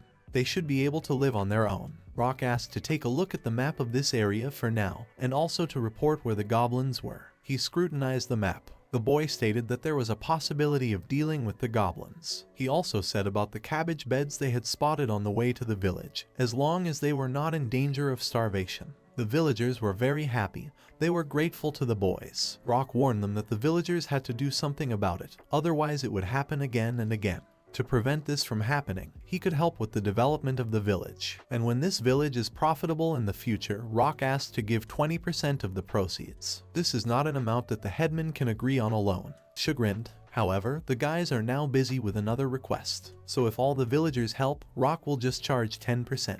Of course, it's 10% of the profits. It could be anything from sales minus the cost of everyone and their labor. Besides, even if the villagers can't contribute, the guys will still help thin out the goblins and provide food. The villagers anxiously began to chatter. Rock patiently waited for their decision. The fundamental problem with this village is its location. It interferes with traffic from the rest of the town. The fields are not well maintained. They don't have specialty foods, so they procure them from outside. They don't have all the necessities. Rock could help them for free, but it would not benefit the villagers. The villagers also need determination for this. The headman to ask to be allowed to consult with other villagers. Shannon asked Rock what would happen then. He replied that the village would make a large profit. It was unlikely that they would give that up. In any case, it would be better to do the preparation in the garden. Rock asked Shannon to let him know if the village chief called him. The headman apologized for the wait. People's opinions were divided. But if they are left alone, Onagami doesn't think they can improve the situation.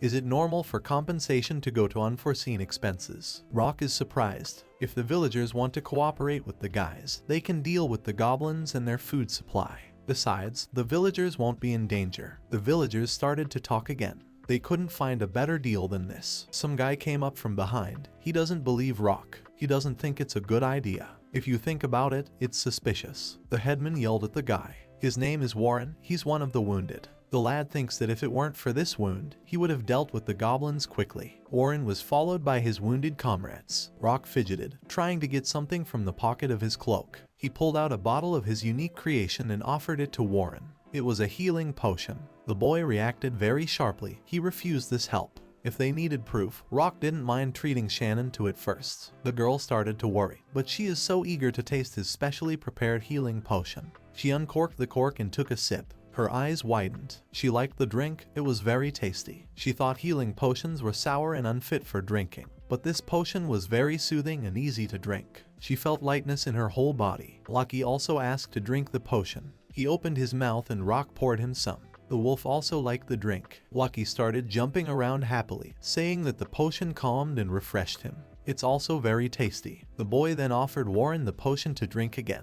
He still hesitated, thinking it was just a game. Nevertheless, he too took a sip. Warren also liked the potion. He wondered what kind of healing potion it was. It was not at all like the usual musty odor of water. It tasted like freshly squeezed apple juice. Clean, refreshing, and even slightly sweet. The sour-sweet flavor brings back memories of his first love, so it is very easy to drink. Warren is perplexed, for the pain in his body is gone and he can move his leg. It is a miracle. Rock reminds everyone that the boys are fulfilling another request.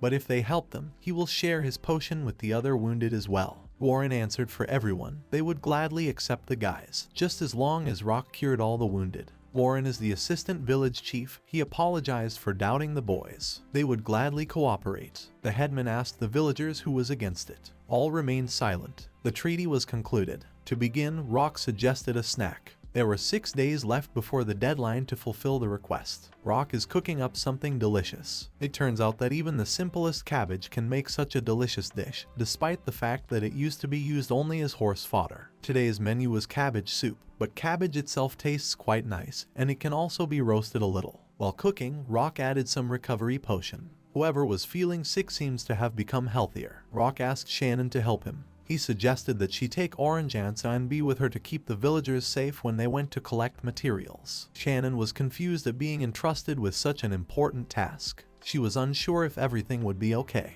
Rock believes she is up to the task of dealing with the local monsters. Orange and B can take care of themselves despite their height. Shannon will do her best. They will make a road that will take them straight to Kronto. With a road and travelers coming and going from one town to another, they can solve the problems of food supplies and lack of imported goods in one fell swoop.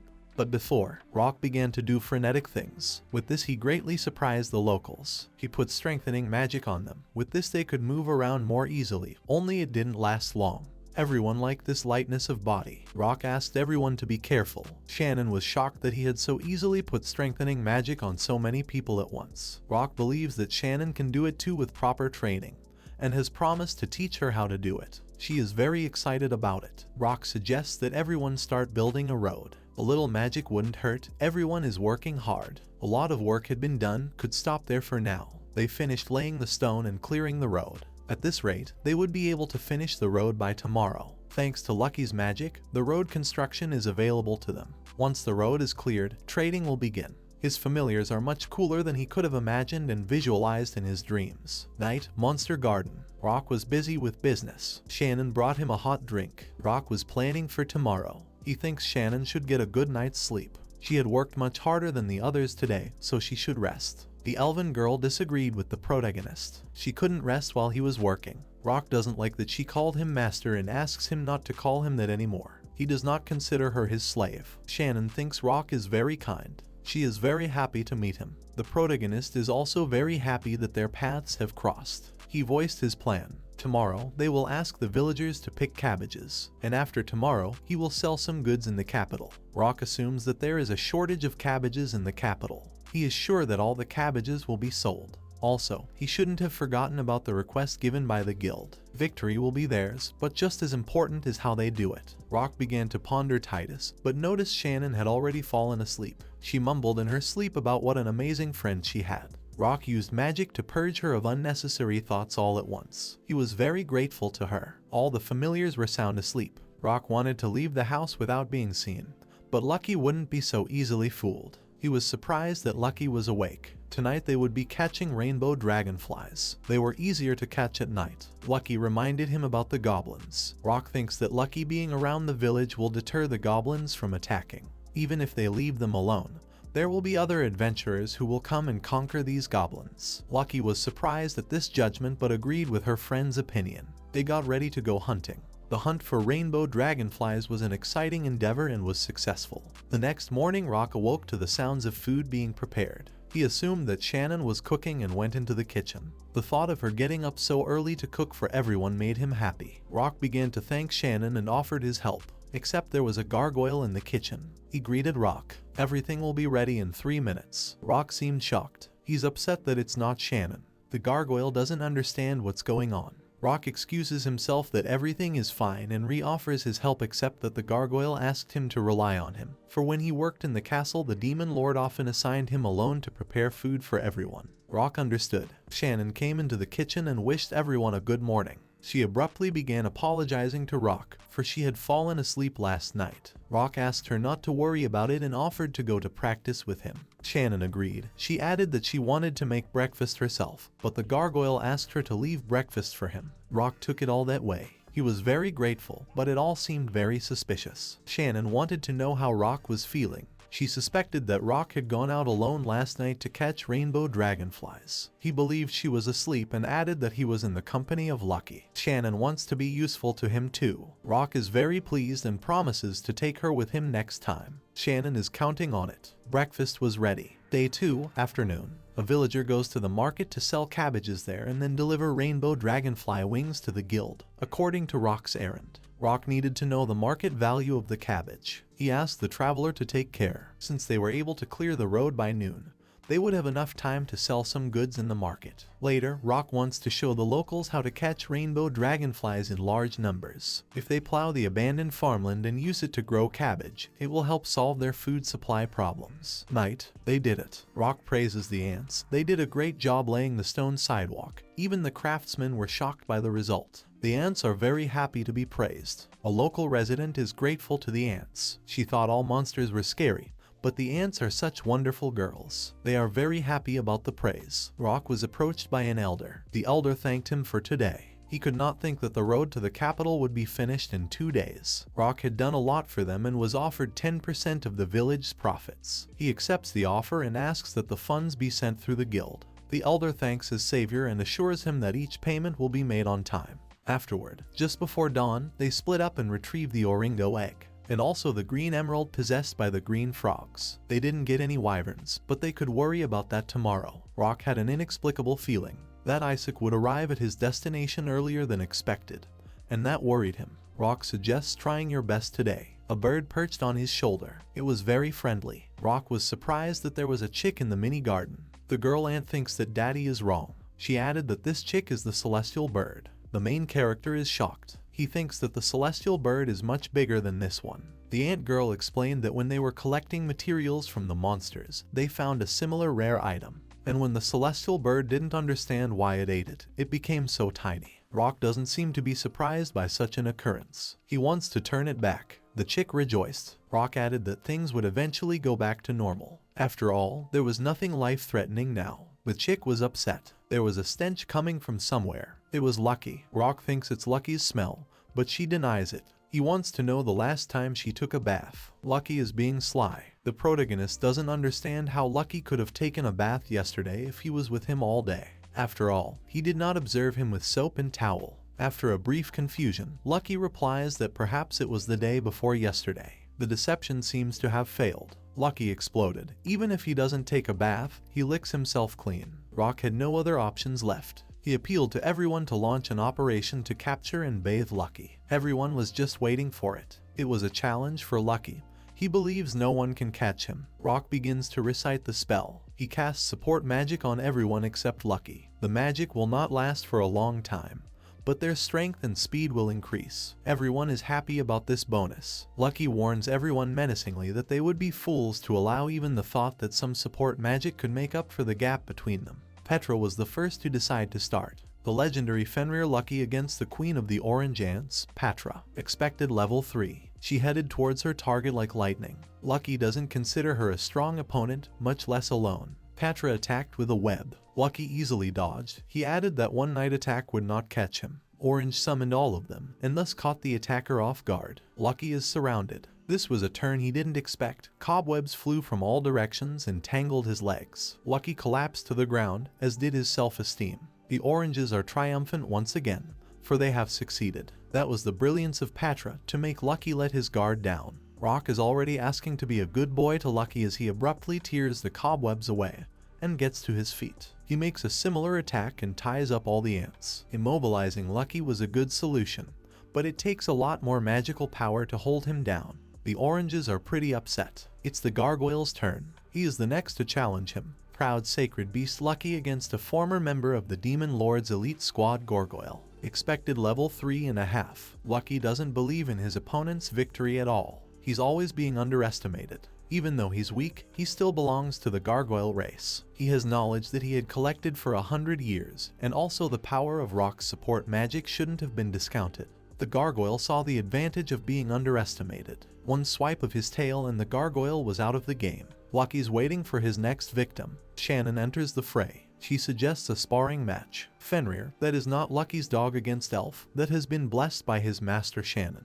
Expected level 4. Lucky is curious as to what Shannon is capable of. The elfess grabs her blade. She decides to attack first, takes a swing, and Lucky is suddenly behind her. Fenrir scoffs at his opponent. At this rate he can't even scratch him. Shannon unleashes a hail of attacks on Lucky. She wasn't such a bad swordswoman, in Fenrir's opinion. Such a careless attack couldn't do any harm to Lucky, and Shannon realized that. The accuracy of her attack suddenly increased, something her opponent couldn't expect. Lucky is cornered. He doesn't understand how it happened. A satisfied Shannon asks him to be an obedient boy and wash up. Suddenly, something unforeseen happens. The tip of his tail is instantly at her neck. Lucky makes it clear that it is futile to continue fighting any further. Shannon bows her head. She surrenders. Lucky praises her, because Shannon moved well, which means that she doesn't practice every day for nothing. The elf is very pleased with such praise. It was Rock's turn. Lucky moves on to the main course. Fenrir that really just wanted to play Lucky against a guy who really wants Lucky to give Rock a bath. Expected level 4.5. The warm-up was over, Lucky ready to take a punch of any strength. They got ready for the fight. Suddenly, Fenrir sensed a sweet scent. Who was on his head?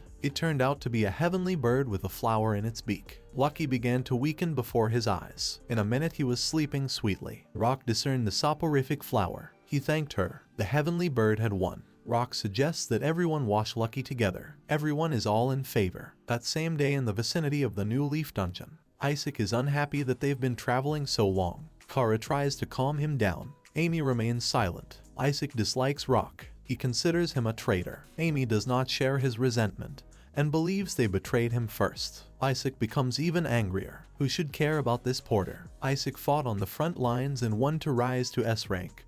But even after all that, without him, they are at the S rank level. He won't put up with it no matter what. Isaac wants to win and prove it to everyone. Kara exhaled. Isaac immediately refused to help with Orango's egg collection. Unfortunately, there aren't many rainbow dragonflies, Amy said. Isaac knew this. He felt it was not necessary to collect everything in the request this time. Their main target would be wyverns. Kara wants to know why Isaac is so presumptuous, but he was unwilling to hear such a thing from her. She is compensated by the fact that he accepts requests without even checking the details and then adds them to the members of the party without discussing them first. The girls only helped Isaac because they had no choice and would leave the patty after it was over. Isaac doesn't care what happens. In exchange, he will give orders as long as they fulfill this request. They approached their destination. The cabman reported that they had arrived. Isaac paid him and left change as a token of his gratitude. It turned out that this was not enough. The cabman had driven them much closer to the dungeon than anyone else. If he didn't pay more, then the cabbie had just wasted his time.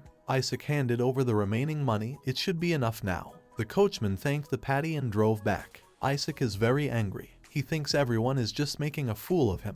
But it doesn't matter, he's ready. Dungeon New Leaf. 4 days until the request deadline. They're moving forward. An uncharted and mystery-filled place awaits them. At this point in another place, everyone is happily stroking Lucky. Dungeon New Leaf. Their target is only the wyverns that are deep in the dungeon. They just walked quietly into the dungeon. Suddenly, the Orengo roared. Isaac wanted to capture them on the way back. Kara was very frightened. Amy didn't care about that. No one answered Isaac. They ended up at a body of water. It was strange that rainbow dragonflies and green frogs were nowhere to be seen. Orengos were available, but Isaac could not find the eggs. He did not know how they could gather the necessary items under such conditions. It seemed to him that the guild was thus trying to set them up and didn't even have accurate information of the current situation regarding the request. If that was the case, then the guild's fault was obvious. Isaac wants to remonstrate with the guild upon his return. Suddenly there was an extraneous stomping. A goblin was flying at him from the bushes. The swordsman hadn't counted on such a thing.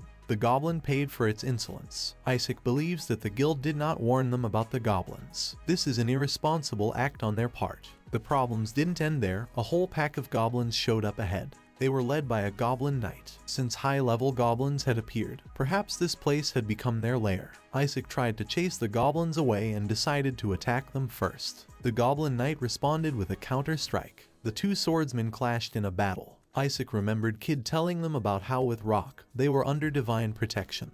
And now, without him, they were at C rank. Isaac gritted his teeth. He didn't think it was true. He doesn't believe he can lose to him. Suddenly, a fiery spear struck the goblin knight. The girls intervene in the fight. They are worried about Isaac. Isaac thinks he could have handled a little thing like that just fine on his own. Kara adds that he looks like the battle was hard. Isaac is angry. Meanwhile, the goblins have surrounded the patty. Amy suggests that everyone focus on the goblins. Suddenly, all the goblins have fallen. It seems to be over. Perhaps the goblin knight was the ringleader. Everything should be fine now. Isaac suggests they move on to find the wyverns and then return to the guild. The girls reluctantly agree to this. They come to the wyverns' lair. Isaac thinks there are quite a few of them there. He proposes a plan. When he attacks the wyverns to get their attention, Amy will have to use magic. The magic will damage their wings and they will be easy prey for the swordsman. 2 wyverns were chosen. They were at a distance from the group. Amy understood. Isaac tore toward them. The wyverns began to scream.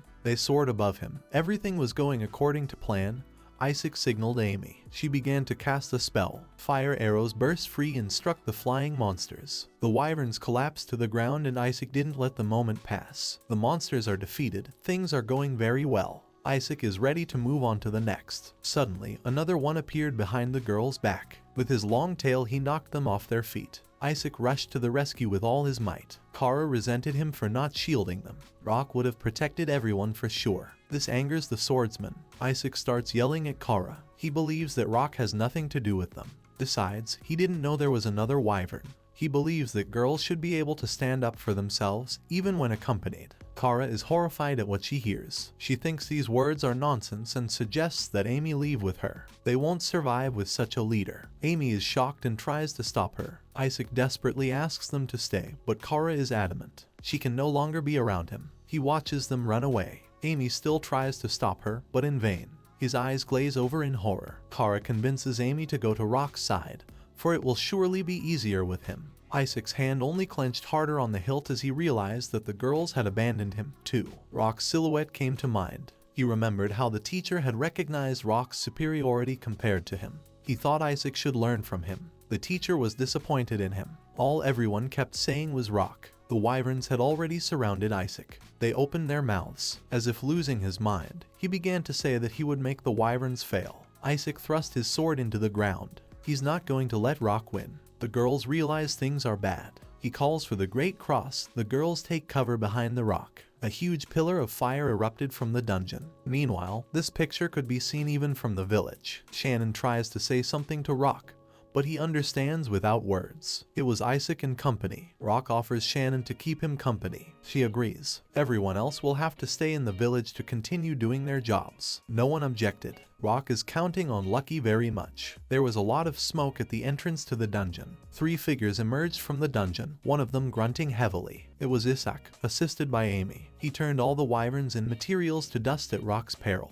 Isaac thinks the boys will now be unable to fulfill the request. Rock didn't think Isaac would stoop to this. Shannon suggests that Rock return to the kingdom's capital, buy materials there, and deliver them to the guild. This way was not exactly fair, but it guaranteed victory. Shannon saw the required materials on sale outside the city. Rock believes that there are a few wyverns left there and suggests that they investigate everything well first. Isaac, flattered, sends them off to search. He looks forward to their next meeting. Rock doesn't respond in any way. Rock's team notices the defeated goblins in the dungeon. There lay the Goblin Knight. He was most likely at the head of those goblins. Now the village will be safe. Lucky's all clear. Everything has indeed disintegrated into dust, said Rock. Rock sees Isaac's potential as a magician. He is endowed with a high level of magical power. Everything has been destroyed, scales and claws torn and cannot be taken to the guild, said Shannon. The only thing left to do was to go back. Suddenly Lucky found something interesting.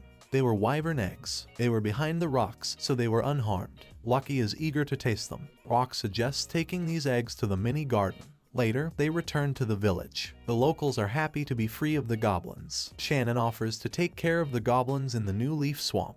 Rock doesn't think so, as the map is a bit out of date and the name has changed. The swamp was located where the dungeon was. Shannon is now clear. While waiting for Isaac and his party to deliver the materials to the guild, Rock devoted the entire day to helping with the development of the village. First, he taught them how to farm cabbages. Then he showed them how to catch rainbow dragonflies. And then came the day of departure. Rock is in a stupor. He doesn't understand why the gate to the village looks more like a fortress. Patra explained the situation. Now thanks to this structure, even in case of monster attack, everything will be fine. Elder tries to draw Rock's attention to himself. The whole village bowed to Rock in gratitude. From now on, they will follow his instructions and continue to develop the village. The villager is very grateful to both Patra and everyone else. Cabbage will now become the specialty of the village, and the village itself will be renamed Cabbage Chaosino Village. All the villagers are waiting for them to visit. Rock's team says goodbye to the village. He is very happy. All that remains is to deal with Isaac's patty. They will now head to the capital city of Kronto for the final tally. Capital of the Kingdom of Kronto. Rock and Shannon move through the marketplace in search of a stall. They were called by a villager. Rock inquires about sales. He was right, the cabbage is selling like hotcakes. Perhaps it's because they change the cabbage soup to stuffed cabbage every other day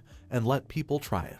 In addition, a specialty item was bought up. Thanks to this, he earned a lot of money. The villager gives Rock a share of the sales according to the contract. Rock is very pleased with this success. He offers to buy a demon cow with the remaining money. It will help in the development of the village. The villager is very grateful to Rock. Everything they have now is only because of him. The preparations have been completed. Rock says goodbye to the villager. One last step remains. Guild. Isaac and his team were already waiting for him at the guild. Isaac was waiting impatiently for Rock. All the necessary materials were already on the table. Rock didn't seem to have expected this. Isaac thought that Rock had run away because he couldn't get the necessary materials. The protagonist wouldn't do that. Isaac made smug remarks in Rock's direction. He thinks that Rock has nothing. Rock doesn't care about that. He clarifies if they have turned in the materials. He wants to get it over with as soon as possible. Isaac thinks Rock is pussyfooting around as a tough guy. The guild is starting a background check. There's a pause. Isaac is excited to see his rival drop to his knees and beg for forgiveness. Rock didn't want to upset his opponent, but he figures he's not the one who will need to apologize here. Isaac doesn't understand what's going on.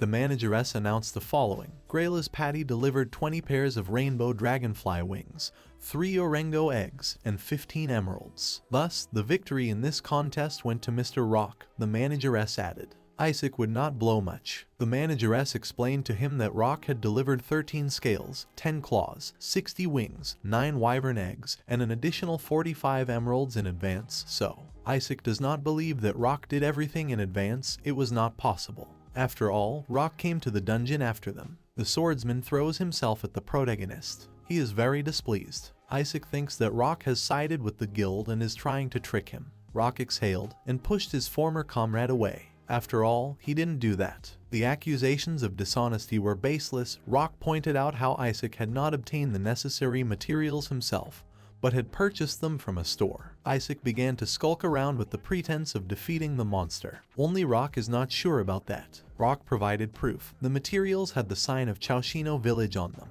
Isaac is shocked. Based on what he saw at the entrance to the dungeon, Rock assumed that they had failed to get the materials they needed. Therefore, he instructed Shannon to say the following. If it was true, then they should return to the kingdom's capital, buy the materials there, and deliver them to the guild.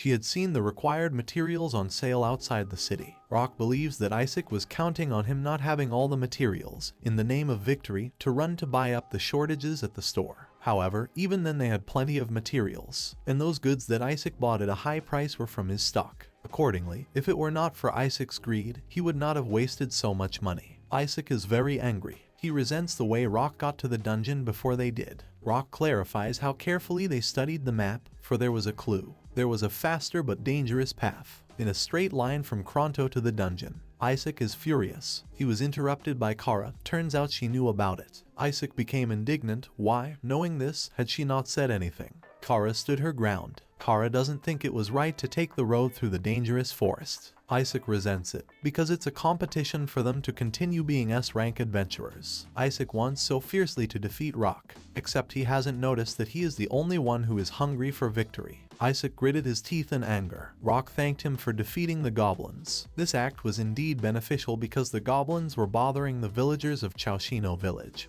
and they had no money to pay the guild or the country. Rock guesses that the guild chose this request in part because they wanted to help the village. He seems to be right. On his first day upon arriving in the village, he asked Shannon to collect wyvern claws and scales for him. There was no need to fight them, as everything they needed was not far from their nests. Rock also assumed that Isaac's pack would deal with the goblins instead. Isaac realized that he was being used. He decided to teach Rock a lesson, but someone intervened. It was the guild leader Titus. Kid confessed to everything, including conspiring with Isaac, the head explained. It was the end for Isaac. He realized his defeat and fell to his knees, prostrating himself before the victor. And that was how it was resolved. After Isaac and the others were interrogated and then received their punishments, Amy and Kara abandoned their teammate. But the reason for that was Fenrir chasing them, meaning their lives were in danger. Therefore, they were demoted to S rank. The S-ranked patty was disbanded. Kara and Amy wanted to form a patty with Rock again, but he politely declined. They were later able to trust each other again and form their own patty. Kid was sentenced to prison time. An investigation into his past crimes has begun and his sentence may be increased. Isaac escaped the fate of a slave, but he was forced to plow for 6 months for the benefit of the mines. If he wants to become an adventurer in the future, he will have to start at rank E. Rock wants to talk about himself, but his train of thought is thwarted by Lucky. Rock wasn't thinking about anything in particular. He just felt sorry for his childhood friends. They'd grown up together, but as it turned out, they never knew each other's true colors. He had a lot to think about. After all, his childhood friends had done such a thing, and it had affected his relationship with his familiars. But now Rock was able to come to terms with the bitterness of betrayal, and from now on, he would have faith in his friends. He would use his power for the sake of his friends. Lucky was surprised. Rock asks Lucky to take care of him. Lucky asks to rely on him. Shannon calls everyone to eat, and just like that, they've solved another problem. Tonight they're having stuffed cabbage. Except, back then, Rock was not yet aware that he would be involved in a future case directly involving the royal capital. A skeleton's grin, hidden by the darkness of night. Where did the ogres come from near the royal capital? The ogres were on the offensive. The men were thrown backwards by the impact of their fists on the ground. It's no good. At this rate, the ogres will destroy the capital. One of the men stated that we should hold out until the knights arrive. The other man disagrees with him. He thinks the knights will take everything for themselves. The wounded men were recovering their strength, but an ogre was already behind them. He swung to strike. Out of nowhere, Rock and Lucky appeared. The wolf managed to intercept the blow by grabbing the ogre's arm. Rock apologized to the men. He was delayed by other matters. They left the ogres to him. Rock could be relied upon. The men left the lad and the wolf behind. Time to counterattack. The ogre's hand was still in the wolf's mouth. The ogre swung his other arm at Rock. Amy appeared behind the ogre and cast a spell. In doing so, she saved Rock. A guy shouldn't let his guard down. Rock asked Patra to take charge. She's good at leadership. It's her forte. Patra divided everyone into groups A and B, C and D. Group E is with the gargoyle and Shannon will fight next to Patra. Rock used auxiliary magic to improve the team's strength. It's time for everyone to attack. The whole team pounced on the ogres, using weapons and magic. With the whole crowd they destroyed one ogre while Fenrir took down one with a single blow. The wolf is bored by such an attack. It can't even be called a warm-up.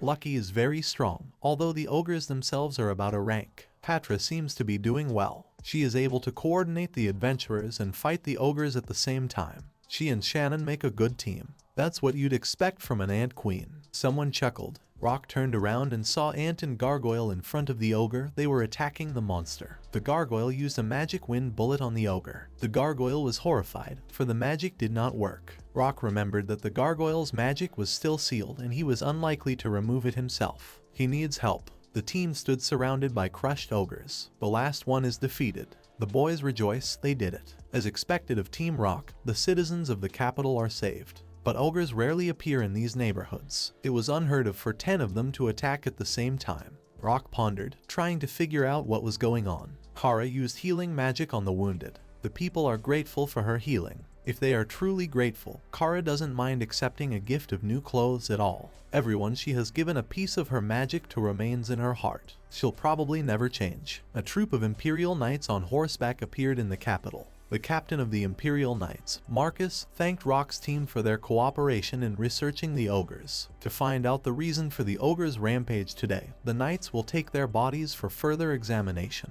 No objections will be accepted. Rock and Shannon looked at each other incomprehensibly. Someone slapped the table hard while yelling at Marcus. It was the head of the guild. He was reprimanding the captain for trying to steal the monsters he had just destroyed. Marcus repeated that it was necessary for research. It's quite unusual for the ogres to gather in a group and emerge in the royal capital. This should be properly investigated. He interrogated Titus about the payment. The guild leader was indignant. In his opinion, the amount offered was too small. Marcus explained that it was monetary compensation for cooperating in this operation.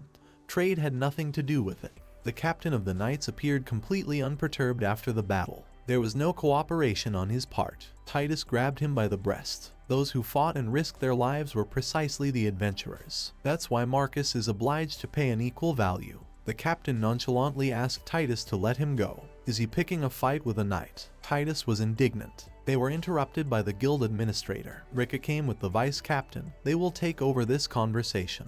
Titus regretted that he had allowed himself to flare up. Marcus chuckled. Rock entered the office with Patra sitting on his neck, Shannon standing beside him. Without waiting, Titus stated that he was aware. If this kind of oppression continues, all adventurers will leave this country. Adventurers are important to the development of the country and are a key line of defense. They help solve people's problems, hunt monsters, and raid dungeons. What is the result of this? A decrease in casualties from monster attacks. The mysterious items they get in dungeons are bought up by the people to increase their power. And those aren't the only reasons. But Marcus realizes nothing. Rock is surprised. It's not every day that Titus is so emotional. The chapter's relationship with the knight is rotten. Titus remembers that there is a request for Rock. The fact is that recently, the theft of magic stones called burning stones has been increasing in the capital. However, since there were no eyewitnesses, it was quite difficult to investigate. Therefore, Titus wants Rock to reinvestigate the matter. The boy hesitated for a moment. The head tried to reassure him by saying that he would trust his abilities completely in this investigation. Of course, he would be paid even if the culprit could not be caught. And if he succeeded in apprehending him, there would be a bonus. Rock started to talk about how he would try to do that, but he was interrupted by a very loud rumbling of Shannon's stomach.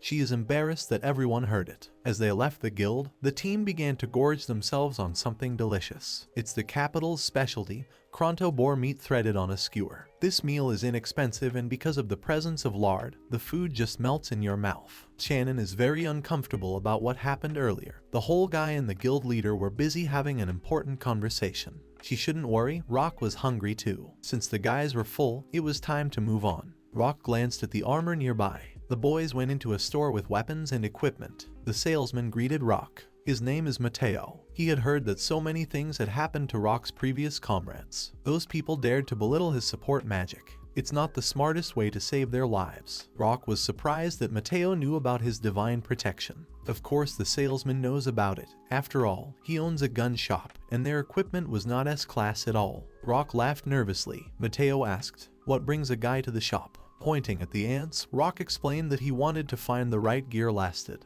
The shopkeeper he noticed the crown on Patra's head and realized that she was the queen of the orange ants. He then noticed the gargoyle from the squad of seasoned warriors. He said Rock was in his unusual repertoire as usual and allowed the lad free rein to pick up whatever he needed. Rock thanked him. The team set about selecting their gear. Everyone seemed to have made up their minds. Rock asked Shannon and Gargoyle if they were sure they were okay with it. Shannon explained that she trusted the current gear she was familiar with more, and the gargoyle's main attack power is magic. Guy noticed that Patra had chosen her staff. She said that she wants to use magic to help people like he does. But is she capable of using magic? Smiling, Rock crouched down, putting his hand on her head. She could give it a try. Patra has magic power and they can train together. Patra got excited. Since she could command, Rock thought that auxiliary magic would suit her. He informed Matteo that they were done. Some man entered the shop. The owner greeted him, apologizing that it was a bit crowded. The man approached Patra from behind. He kicked her with his foot. Patra was thrown backward. She fell. Rock ran up to her, inquiring about her condition.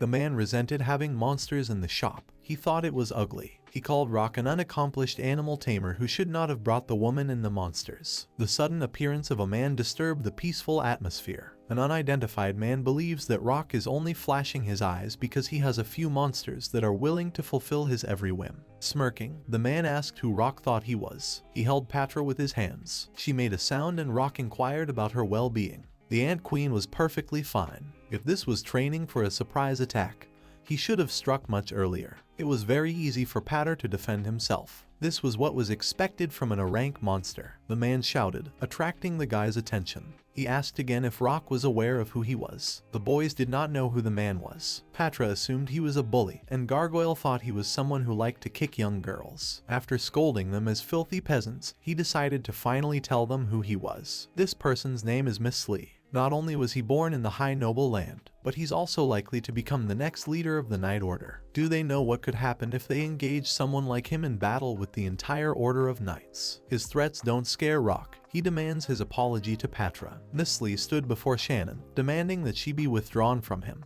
As an elf who has lived for so many years, Shannon is well aware of what happens when someone picks a fight with a knightly order. Shannon interrogated Miss Law. With a sneer, he asked if he had offended Shannon. He thinks it's only natural that elves living in human settlements outside the elf village are no different from old witches. She doesn't need to sweat the small stuff, even if she is an old hag. This made Shannon very angry. He's wrong. Shannon is very angry. She can't forgive him for calling Rock an underhanded beast tamer. The girl drew her sword in front of Missile. Right here and now him, as a pest that doesn't even understand words. She's going to teach him good manners. Missile is furious. Missile reached for his sword, saying that the elf woman would regret it. Another man stood behind him. The boys turned around. Missile noticed the man. He became very nervous, thrown into a sweat. He felt sorry. Missile explained the situation to the man. As the leader of the Order of Knights, he regretted his subordinates' actions very much. He apologized to Patra. He shouldn't have worried. The Ant Queen wasn't hurt at all. The blow was quite weak. Since Patra didn't mind, Rock forgave him this time.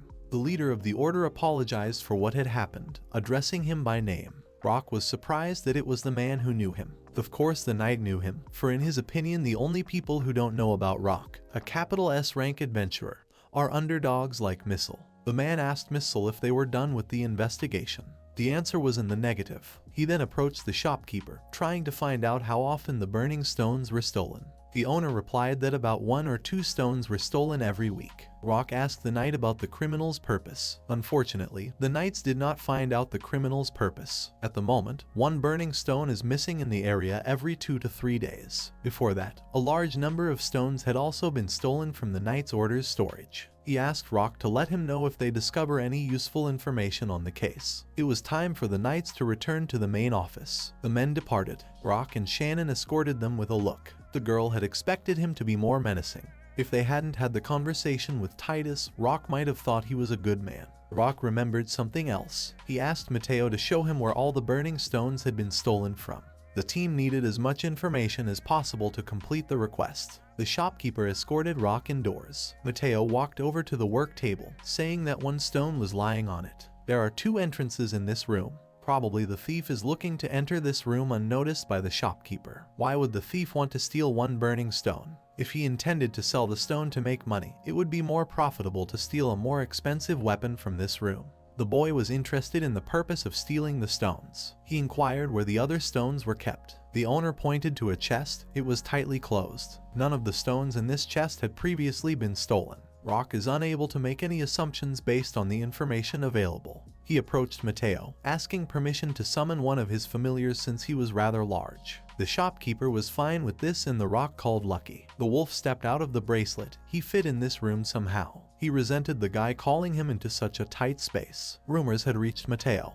but he became convinced that it was indeed Fenrir. Would he be able to track the thief by his scent? It would be difficult. There are many different smells in the room, making it difficult to find the right scent. Lucky was sorry he wasn't any help, but that's okay. Rock thanked him for coming. Matteo couldn't believe that this guy's familiars could walk into a bracelet. Seeing how skillfully he used the item, the shopkeeper couldn't hold back his emotions. Matteo had a conversation with Shannon. He told her that the first time he met Rock, he was a rather awkward guy. The girl would never have believed Rock had a period like that. The shopkeeper was about to say something else in Shannon's ear, but Rock asked him to stop. Shannon would be interested to hear. Matteo turned to Patra to apologize for what had happened. He wants to give her something as a token of his apology. He gave her a bib he made with his own hands out of mithril. The breastplate is light but sturdy. Matteo is sure it will be useful to her. Rock was surprised at what it was made of. Only royalty and more elite noble families can have weapons made of such a rare metal. Rock can't accept such a priceless item, but that's okay. Matteo's buyer has caused the boys trouble.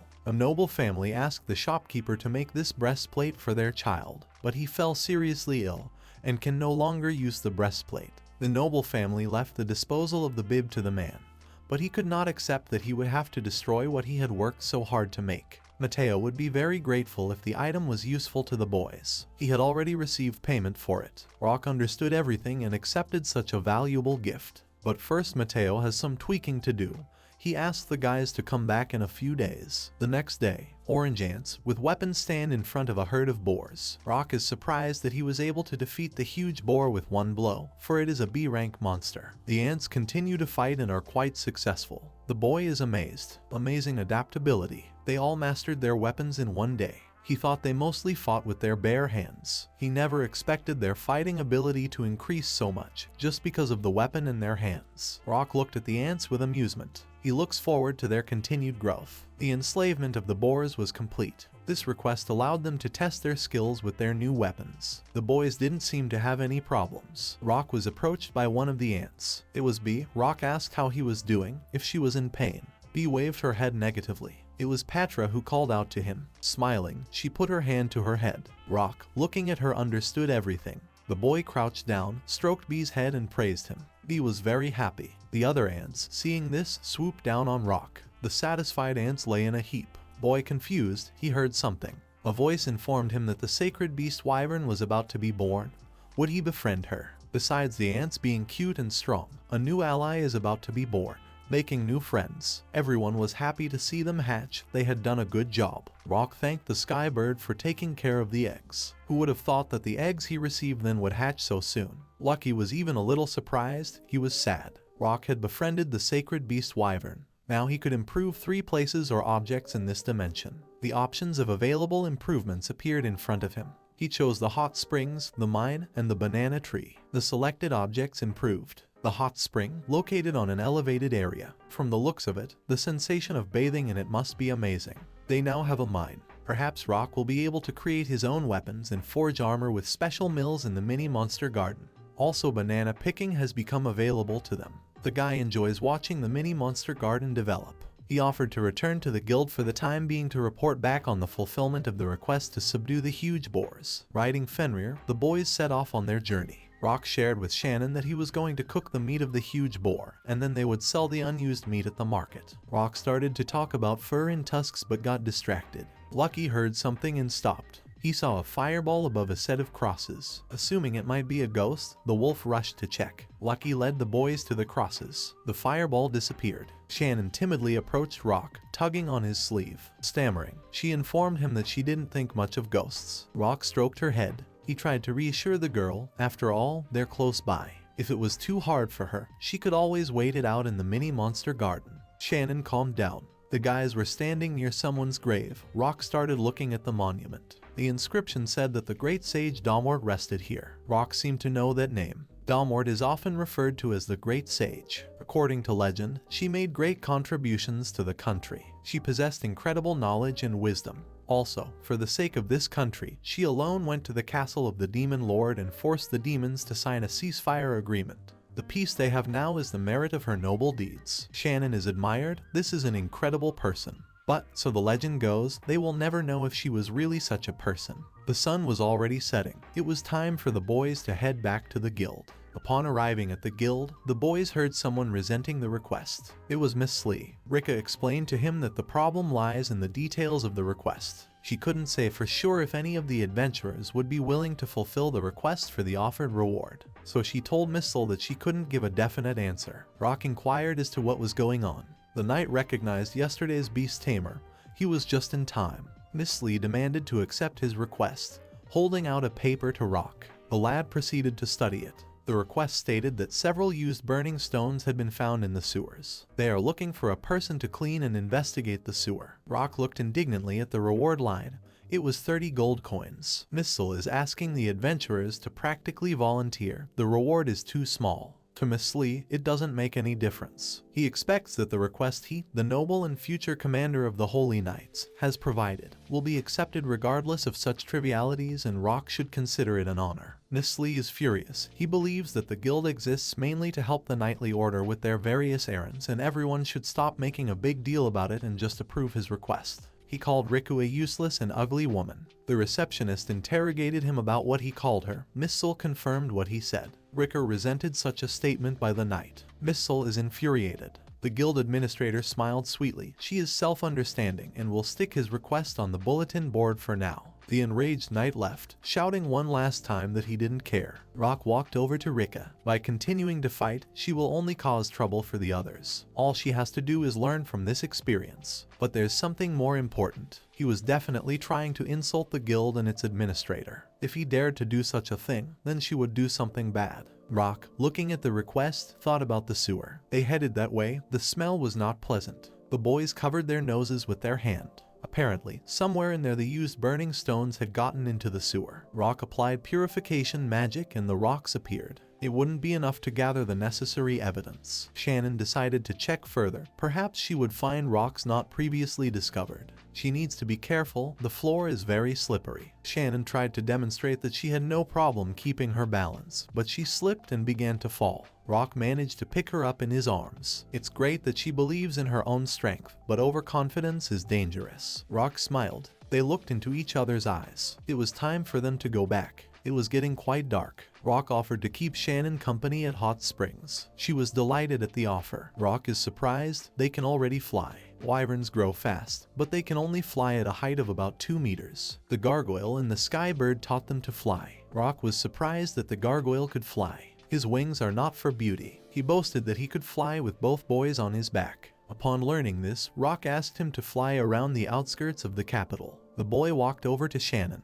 Her head was full of his suggestion of a camping trip to Hot Springs. He called out to her. She would fly, too. The guys flew on the gargoyle. Rock thinks he's cool for being able to lift them both. Shannon seemed scared. They were flying over the capital. It was very beautiful, like a carpet of light. Rock thought about showing it to others. He thanked the gargoyle. The monster was only too happy to be useful, for it was of little use in battle. He shouldn't worry about fighting. Rock praised him, for he is a great help with laundry and cooking. And to be able to fly like that is already a great skill. The gargoyle is touched. If he succeeds, he will be unsealed, but the monster doubts that he will be himself after it is broken.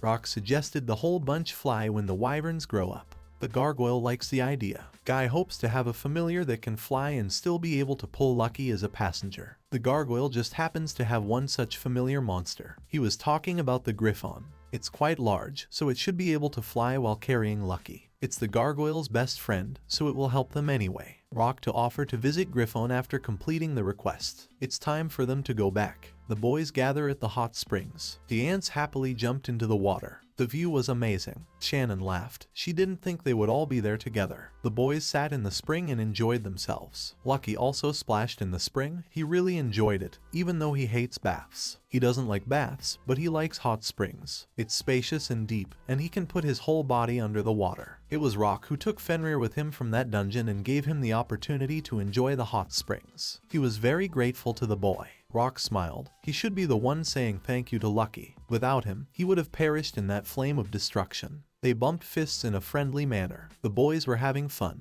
Next, they were treated to the spectacle of the gargoyle's remarkable plunge. The next day, Patra tried on the donated breastplate. Rock thanked Mateo for such a gift. The shopkeeper took a chance and forged armor for the ants. He offered to try them on. Rock is embarrassed that Mateo took such trouble. He hardly ever gets orders for children's armor, so he was happy to make them. He spent very little material, so Rock shouldn't worry about it, but just accept them. The boy offered Mateo payment, hoping it would be enough. Mateo refused the payment, but Rock insisted. It was a payment not for the gear, but in gratitude. If Mateo was against it, he could just keep them and use them in case an adventurer with no money or a child came to him that needed armor for whatever reason. The guy asked in such a case to make them the gear without charging them. The owner thinks he has embarrassed the guy. He is sorry. Rock shared that he got that money after leaving the S-rank team. Mateo laughed. Since that's the case, he'll keep that money elsewhere. The guys were waiting for Mateo when suddenly he called out to him. Rock became alert. Something had happened. Mateo reported that the burning stones had just been stolen. He noticed a blue light from the direction of the window. Rock called Lucky to pick up the trail. Since the odor is still quite strong, he will be able to track down the thief. Except for Lucky, everyone else should be on standby and waiting in the mini monster garden. Rock will call them when he needs their help. The boy climbed onto the wolf and they rushed down the trail. The thief had pulled it off discreetly. I wonder who it could be. The boys are here. They arrived at the cemetery. They were standing at Dortmort's grave. They had definitely arrived at the right place. Beyond the grave, the trail breaks. Rock began to examine the monument. He noticed nothing suspicious. He began to speculate about a ghost stealing the stones, but was interrupted by a squeak. It was a celestial bird, and in its beak was an exorcism flower from which pollen was falling off. Something began to happen behind the tomb. A ladder appeared, leading downward. A ladder appears. Rock suggests that it is the magic of illusion. Rock was tricked by the illusion. He had never seen such a powerful spell before. The passage was too narrow for Lucky. Rock decided to go alone. Lucky assured him that he would come at the first call no matter how small the passage was. The protagonist thanked his friend. He used a spell of light. Rock suggests that the stolen stones are here. He entered the spacious hall. It was a surprise to him to find such a vast space beneath the grave. An unknown voice marveled at the guest's presence. A skeleton dressed in a dress came before him. Rock cried out, "Leech." The stranger regarded Rock as a high-ranking mage. Rock asks who she is. The skeleton prompts Rock to answer that this is his grave. Rock is shocked. She is Dortmort. Even if it is, what will Rock do? Rock doubts that Dortmort has become a lick. Suddenly he is called out by a fairy. The fairy is shocked that he has a weapon. She tries to figure out what he wanted to do to Dortmort. She threatens him to stand up for Dortmort in case of a fight and punish the stranger for his insolence. The skeleton calmed the fairy named Lala, doubting that her words made any sense. Rock would not have to face Lala's fury today. Dortmort wants to know what brought Rock to her. Rock tells of repeatedly stealing combustible stones. That was the reason he came to her. Rock and Lucky were on the trail of a thief and that trail led here. Lala begins to worry. All suspicion has fallen on Lala. She feels guilty and apologizes. Lala could not find any of the stones in the dungeon, so she begins to look for them elsewhere. Dortmort is indignant. She warned Lala not to cause trouble for others. It wasn't just Lala who needed those stones. Rock tries to understand the reason. Dortmort confesses that she won't be without the stones. Rock is shocked. Dortmort remembers the past. She was a drinker. It was hard to outdrink her, even for a strong creature. It was beyond the power of even a demon lord. The victory was Dortmort's. According to the promise, the demon lord should end the war. He sighed. According to him, the demons didn't want to start this war. The humans cut down all the trees in the hills and fields. The monsters had lost their sustenance, so he took some of the land back. He admitted that the demons had no knowledge of growing food. Dortmort offered to teach them how to grow food. But in return, she asks him to stop the war. They kept their promises. Food became plentiful. The monsters' full stomachs satisfied their hearts. After that, the war was over. She used this opportunity to devote herself to the study of nutrition. Someone called out to her. At the same time, she got a student. Her name was Lydia, kind and smiling. She wasn't talented in magic, but her social skills were second to none, and many people had grown to trust her. Dortmort, as someone who could not sustain a conversation without alcohol, this trait in her was admired. Dortmort has developed an extract that should increase the growth rate of crops. Lydia congratulates her. If more food could be produced with fewer laborers, the food problem should be solved more quickly. Lydia recalls researching the hidden treasures of the undead. If they could create undead and get them to work for them, then they could get them to produce food for them on a regular basis. The undead didn't need food. Lydia continued thinking. Dortmort stopped Lydia. Dortmort had previously spoken of her intention to stop researching the undead. At one time, she was actually actively studying the undead. She may have even been very close to completing her work, but that research should never be completed. Even if assumed theoretically, such capabilities could have been used for military purposes. This would certainly upset the balance of power in the world. There is a pause. Lydia sees nothing wrong with this. Dortmort is outraged. In peacetime, food shortages are no one's concern. Lydia explains, they should concentrate on research that will shake the world. Like Dortmort, she wanted to achieve something more, to have her name written in history. That's why she decided to become her student. That's why such trivial research was no good for her. Dortmort is trying to stop her. At this rate, she won't be number one, Lydia angrily muttered. After a while, Lydia disappeared along with Dortmort's research paper on the undead. After that, she spent the rest of her life searching for Lydia. But, alas, she was never able to find her. That is how her search for Lydia and research papers on the undead ended, or so she thought. Dortmort was dead, but not forever. Many years passed. Her magic began to mix with the magic contained in the soil. Eventually, she turned into an undead made of bones and became a lick. She felt what it was like to be undead. She may have had limitless magical power when she was alive, but as she created new rooms under her grave, she had to regulate the amount of magic she used. She also put illusion magic on the entrance, and then, using her own body as a test subject, she began her research on the undead again. If Lydia completes her undead research, then she must create a countermeasure. However, she wouldn't be able to last long. As expected, for now she is in this state without being fueled by magic. One can't maintain this body. There are no magic stones here that she can retrieve. Apparently, this is it, Dortmort thought. But a chance encounter with a fairy changed everything. The fairy marveled at the talking skeleton. Dortmort confessed that it was her grave. The fairy apologized for the sudden intrusion, but Dortmort was pleased with her first guest. She called attention to the bent wing. The fairy is indignant. She worries that her wing looks bad and ugly. Dortmort doesn't think so. The fairy thinks that because of this wing, she doesn't fly very well. The other fairies tell her that it is ugly and she should be ashamed. Dortmort understands her worries. Then what is it like to be a skeleton if a bent wing is ugly? Dortmort wondered. After all, it is not only ugly, but it also instills fear and panic. In addition, she swept up her ability to fly unlike her. The fairy is enthusiastic. They become acquainted. Afterward, she and Lala talk about many things. Lala recalled a great sage with the same name. She was surprised to learn from Dortmort that she was. This is how each of them made their first friend. And she told Lala of her imminent demise. The fairy then decided to return the magic stone to prolong the life of her new friend. And this is why, Dortmort explained. She is the thief who stole the combustible stone. She is willing to accept any punishment just to keep her friend out of it. Lala tries to take the blame. Dortmort stops her, for Lala acted under her orders, so the responsibility lies with Dortmort. The friends begin to argue. Lala tries to show everyone that she doesn't know Dortmort, and that the stone was stolen on her own whim. She says that if they stick to that version, everything will be fine.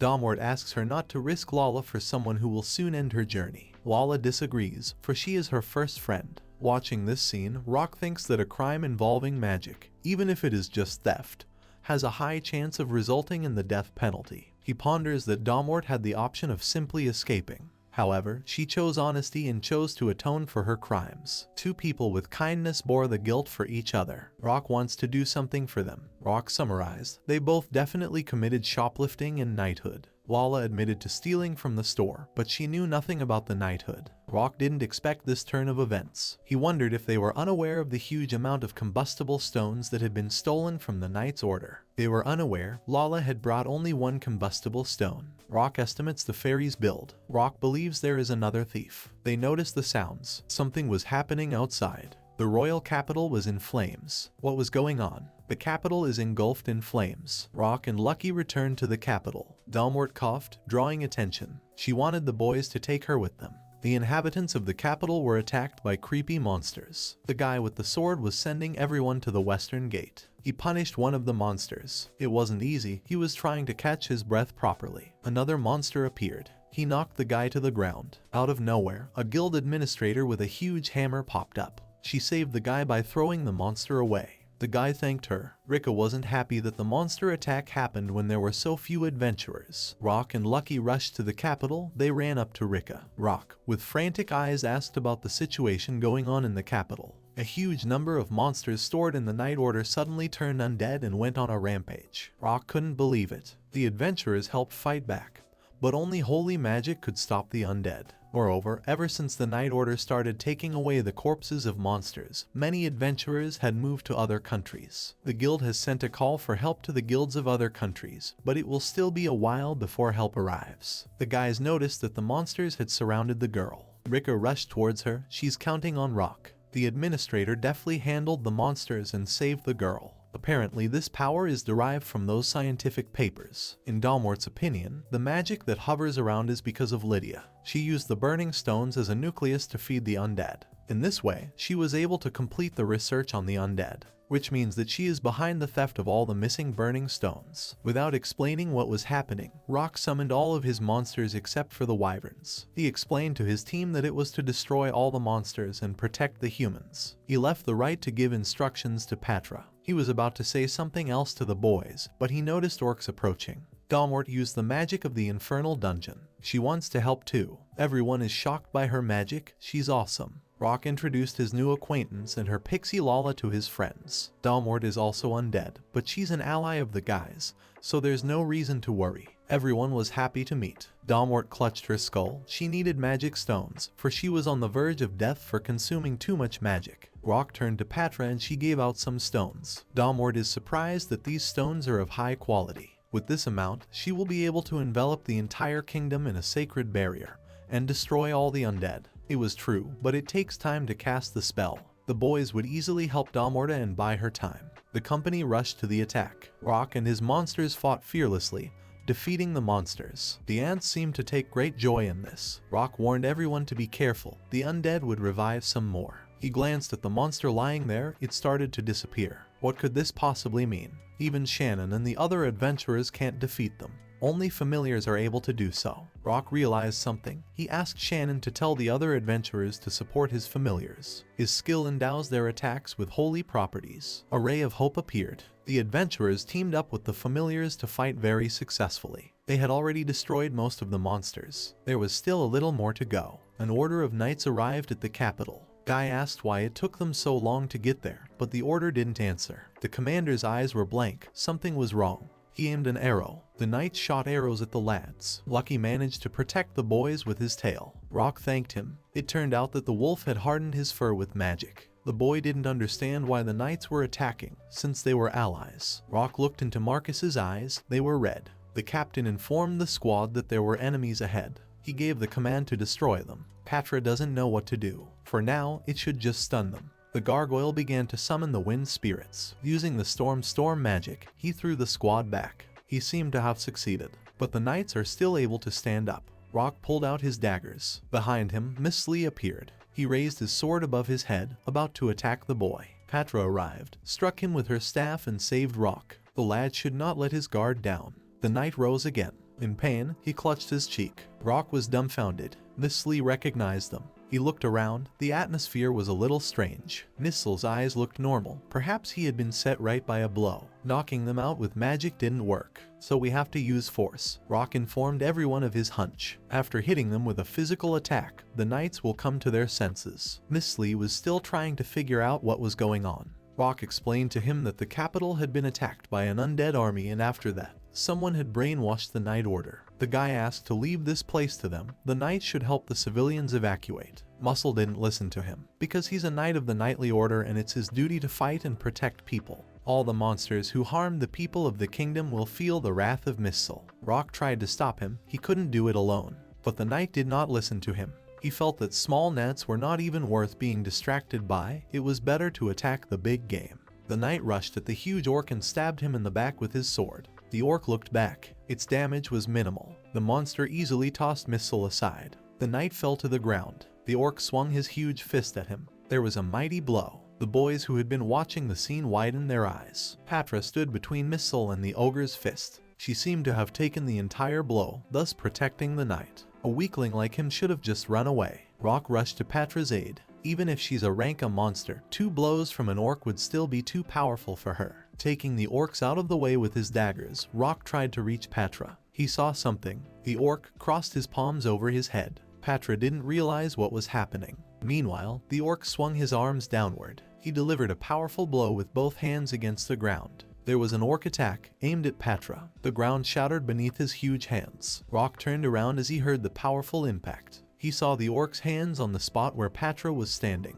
The boys were shocked by what they saw. Rock's mind flashed back to the happy memories associated with the Queen of the Orange Ants. Rock fell to the ground, screaming her name. Some creature descended from the sky, holding Patra in its mouth. Rock was grieving and could not see what was happening around him. Lucky called out to him, "We can exhale, Patra is fine." She tearfully apologized to the boy. He couldn't believe she was in front of him. Wyvern helped her. Rock couldn't believe it. At some point they got big. Thistle was saved, too. The gargoyle explained that dragons grow very fast. Rock didn't know that. He assumed it was a credit to his tamer power. The boy thanked the wyverns, they were a great help. Shannon called out to Rock, for the ogres were going nowhere. He gave Patra a potion. After drinking it, she could move again. Patra commanded the other ants to jump on the wyverns. They happily complied with the command. Rock and Shannon were stunned at what they saw. They looked like little dragon knights. Time to deal with the remnants of the undead. This is going great. Now we need to deal with the rest of the Night Order. Rock felt someone about to attack him from behind. The man came at him with a sword, but Rock managed to dodge. It was Marcus. He doesn't want Rock to get in his way. The Night Order plans to get rid of every adventurer in the Adventurers Guild and eliminate Titus. Marcus rushed to attack Rock. If he dares to stand in his way, he will be eliminated. This was what was expected from the head of the Night Order, but Rock didn't expect Marcus to fight him directly at all. Marcus kicked him in the stomach and threw Rock back. This guy is really strong.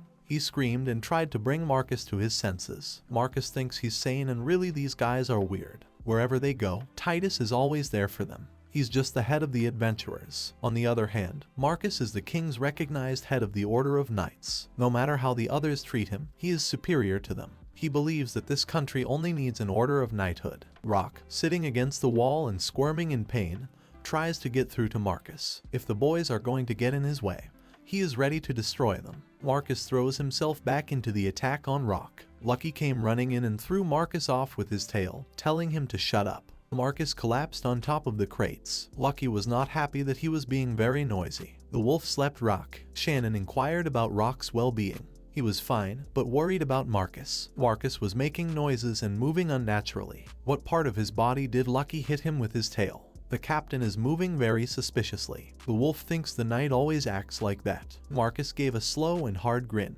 He thought it was absurd to joke in such a situation. Adventurers don't worry about anything at all. His tone changed. Rock looked suspiciously and asked who was in Marcus's body. The knight glared at him angrily. He introduced himself as Lydia, the first apprentice to taste knowledge from the legendary sage Dortmort, heir to her will. Rock inquired what she wanted. Lydia grinned. She would give him an answer before she destroyed him. She wishes her research on the power of the undead treasures to be known to the world. This country will be sacrificed to help her achieve that goal. But the guys don't have to worry. Even if they die, she will still be able to use them as undead. This is not her research. Dortmort was the one who started this research. Lydia is surprised that Rock knows about it, but she was the one who completed the research. Therefore, the heiress considers the study her own. Rock assumed that she was responsible for stealing the burning stones. Lydia grinned again at the fact that the guy knows about that too. It was like this. She took control of the head of the Night Order and stole them. He was looking for a criminal being that criminal. On that lovely note, Lydia proposed to end the conversation. She ordered the knights and undead to destroy everyone. The heiress laughed evilly. She can't understand what happened. Most of the guys should have been destroyed by now. But nothing was happening. The knight seemed to have lost consciousness and collapsed. Shannon wondered where Lydia's real body might be. Without the scent, Lucky wouldn't be able to find her. Someone came up and apologized for waiting. It was Dortmort. She prepared to destroy any undead that dared to stand in their way. But they had already been taken care of. Dortmort silently looked at the many lying undead bodies. She sat down sadly, hugging her knees. She wanted a mug of beer. Roku timidly approached her. It was more important to find Lydia. Of course Dortmort knew where to find her. She would show the way. Dortmort led them to a watchtower outside the city. The boys stood by the mysterious tower on a moonlit night. They are ready to enter. Lydia is here. Rock ordered everyone except Shannon and Patra to wait at the ready in the monster garden. He prepared to enter the tower, leaning his hands on the door. Dortmort reported that the entrance was not there. She used magic. A staircase appeared, leading underground. The entrance was hidden by illusion magic. The boys began to descend the stairs. There was an eerie odor. Dortmort didn't know how Lydia managed to live for over 100 years, but it was unlikely that her body was in good condition. As they descended, they saw a young girl standing with a book in her hands. Seeing them, she turned around. She was impressed that the boys had come this far. Their appearance was unexpected. Outside, they had to face a bunch of undead. She didn't understand how they managed to get through. Rock informed her that they had defeated everyone and the Night Order had come to their senses. Lydia didn't take his words seriously. She thought it was a joke. Dortmort said hello to Lydia, but she didn't recognize her there. Lydia didn't remember ever creating such an undead. Hoping that it would refresh her memory, Dortmort used the spell, manifesting a hellish dungeon. Flames enveloped Lydia. It was ancient magic. She used the roar of the water dragon, extinguishing the fire with this spell. Lydia realized that Dortmort was in front of her. She was very angry. She assumed that Dortmort had turned undead to prevent her from spreading her fame throughout the world. Dortmort clutched her head. If Lydia had a better personality, she would be even more successful. The heiress is unwilling to listen to her. Lydia is furious because she has been training even after Dortmort's death, and she doesn't intend to lose to her anymore. She summoned eternal darkness, directing it at Dortmort. But even though the heiress is so diligent, she will still remain a foolish child. Dortmort summoned eternal darkness in response. Their magic collided. The boys, observing what was happening, assumed that they had an equal chance. Dortmort surprised, Lydia became stronger. Lydia is furious. Of course she's gotten stronger, since it's been years since Dortmort died. Patra is up to something. The Queen of the Ants is heading towards Lydia. She approached the heiress and said hello. Then she struck Lydia in the face with her staff. Lydia fell to the floor. It's not fair to fight everyone alone. Patra, looking at her angrily, giggled. She had almost died because of Lydia. It was the first time Rock had ever seen her so angry. Lydia got even angrier. She used magic, creating numerous shadow illusions of her appearance. The heiress grinned maliciously. She was clearly confident that no one would realize where she was real. Patra struck her with her staff again. The illusion magic didn't seem to work on the Ant Queen. In fact, she stinks so badly that it's quite easy to find her among the spears. Patra frowned and told Lydia that her demise would grieve Daddy. She would not allow Papa to be grieved. Lydia did not understand what Patra meant. Rock looked at Patra. She was about to throw herself at Lydia again, but Dortmort stopped her. Apologizing, she asked that Lydia be left to her. Dortmort wanted to take charge and deal with her apprentice. Patra smiled and stepped back. Dortmort suggested that Lydia was finished. They had lived too long. Dortmort proceeded to use magic. It was holy magic. It seemed like she was going to destroy herself. Rock and Shannon are shocked. Because of the use of holy magic, there will be nothing left of the undead. It's the only way to destroy all the undead. Dortmort suggests that Lydia leave together. Pixie flew up to Dortmort. She doesn't want to lose her. She is happy that she met her. A flash of light appeared. Rock used magic, directing it at Lydia. A hole appeared in her chest. Lydia fell to the floor. She didn't understand how Rock had managed to create magic without chanting. Guy apologized to Dortmort. She shouldn't disappear for someone like Lydia. The apprentice didn't expect to fight such a high-ranking mage. A little more and she would have managed to get rid of Dortmort. Lastly, she promised to come back with even more power next time. Dortmort concluded that it was not Lydia's real body. There was no point in sacrificing herself for something like that. Incredibly, Dortmort became overly emotional and misjudged the situation. Rock was sleeping her. Lala joyfully flew up to her and hugged her, thanking the heavens. She was glad Dortmort was not missing. She apologized for making Pixie worry, but still, they would have to part soon. There are no magic stones left and they can't use the stolen ones. This is goodbye. Lala suggested that Rock might share with them, but Dortmort can't bother the guy anymore. Pixie doesn't want to part. Rock hesitates. He offered Dortmort to be his familiar. If she accepted, she would be free to use as many magic stones as she needed. Besides, she still needs to deal with Lydia. Is Rock sure he really wants to make a member of the dark race his familiars? The guy's determined. He's the only one with holy magic. It could have an adverse effect on her. In the worst case, she will simply disappear. Would Dortmort be okay with this arrangement? Dortmort smiled. As long as there was the slightest possibility of moving on with her life, she would accept any outcome. A voice appeared. The undead Queen of Darkness wants to be Roku's friend. Will he be friends with her? But there's one thing. Since she is a member of the dark race, her dark magic will be greatly weakened. It seems she's in no danger of disappearing. Dortmort agrees to this arrangement. She is counting on Rock. He has begun the spell. The undead Queen of Darkness has undergone the process of becoming a holy beast and has become a friend. Rock now has access to improve one of the monster garden items. A lot of improvement options appeared in front of the guy.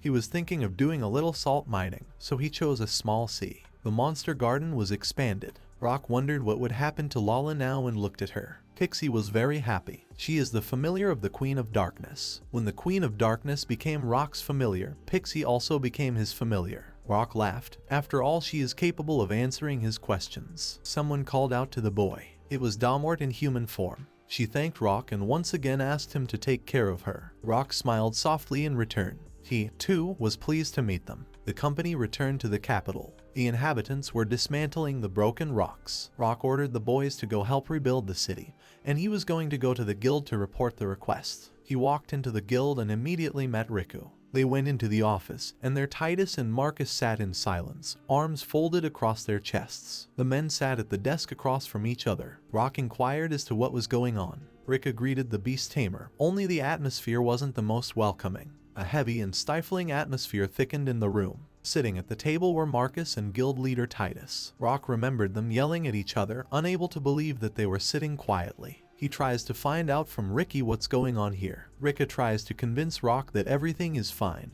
but someone knocks on the door. The protagonist hesitantly opens the door despite Riku's pleas not to go in there. Rock has yet to turn around, but his presence does not go unnoticed. Head apologizes for calling Rock, and despite his busyness, Rock is humble. Marcus stands before Rock and bows before him, apologizing profusely. After all, he almost maimed the protagonist because of his incompetence. He sincerely apologizes from the bottom of his heart. Rock is surprised because everything is fine now. He asks the captain to raise his head. Rock inquired what had happened. Marcus is sorry, but he has no memory of what happened. He assumed it started as early as 6 months ago when he met a girl named Lydia. Rock tensed. This girl had appeared in front of Marcus alone during his training session. Even though it was their first meeting, he remembered being overwhelmed by the feeling of standing across from someone he had known for a very long time. He remembered a sweet odor. Perhaps it was the smell of a medicine or a spell cast on him. She summoned the rest of the knights and had them collect the bodies of strong monsters to help her develop the country. She explained to the knights that the adventurers were an unnecessary nuisance,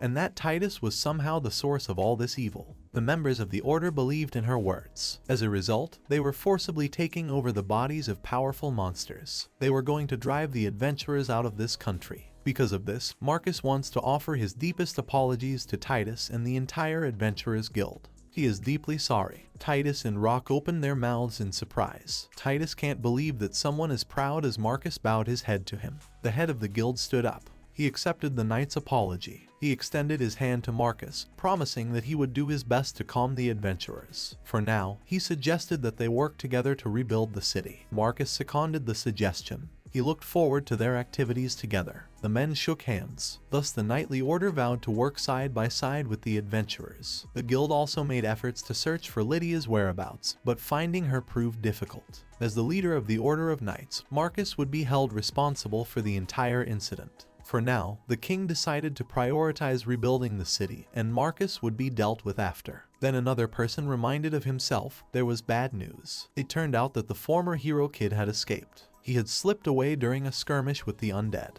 Whether Kid's escape was an accident or not. A month later, there were shouts of joy. Rock, in company with his familiars, was at the sea. The boys were relaxing and basking in the sun. Shannon was delighted. The sea was delightful. Rock looked at her in surprise. She didn't understand what was wrong. Rock remembered the day when they first met. Since then, she had become more cheerful. It was all thanks to Rock. Shannon thanked Rock for saving her. He's puzzled. The boy was embarrassed. Lucky apologized for interrupting their conversation and asked what purpose they had come to the sea. All the while, the boys were busy helping to rebuild the city. Thanks to Patra and the others, the work was going well. Rock thought it would be nice to have a change of scenery. They all deserved to relax a little and have a barbecue. Patra didn't know what a barbecue was. Barbecue is a cooking method in which meat and vegetables are cooked outdoors. Rock suggested that everyone eat together. Patra loves kebabs. She hopes they will all always be together. Talking about the details can be postponed for later. For now, it's a good idea to eat to your heart's content. The boys began to devour the meat and vegetables. A bird perched on Rock's head, saying something.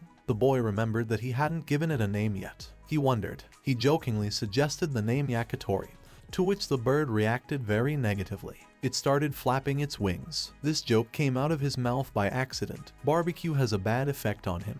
The guy needs to think about it some more. Rock started listing the names of Japanese chicken dishes. The bird is indignant, she doesn't really like those names. Rock then suggested the name seal, to which the bird happily flapped its wings and began to fly joyfully. She doesn't seem to like names associated with food. From then on, she is Seal. The girl approached Rock with a plate in her hand. She couldn't help but share that the meat was soft and tasted good. Rock didn't realize what kind of girl it was. The appearance of Dortmort appeared in front of him in the form of a skeleton. Since they were at sea, Dortmort thought that her human form would be more pleasing to the eye. In that form, she could even go out into the city. Rock realized that she used illusion magic since they have a bunch of magic stones. But how is she able to eat if her form is an illusion? After all, she is made up of bones. There's no need to delve into this. One must be able to sense moods. Lala inquired about the sauce used. It's a special sauce made by Rock from onions and ginger, and the subtle flavor that wafted to them came from apples. Pixie had never tasted such a delicious sauce before. She was very glad that they had met Rock. Lala is looking forward to more delicious dishes from him. She can't wait. Pixie is starting to bother Rock. He decides to eat some too.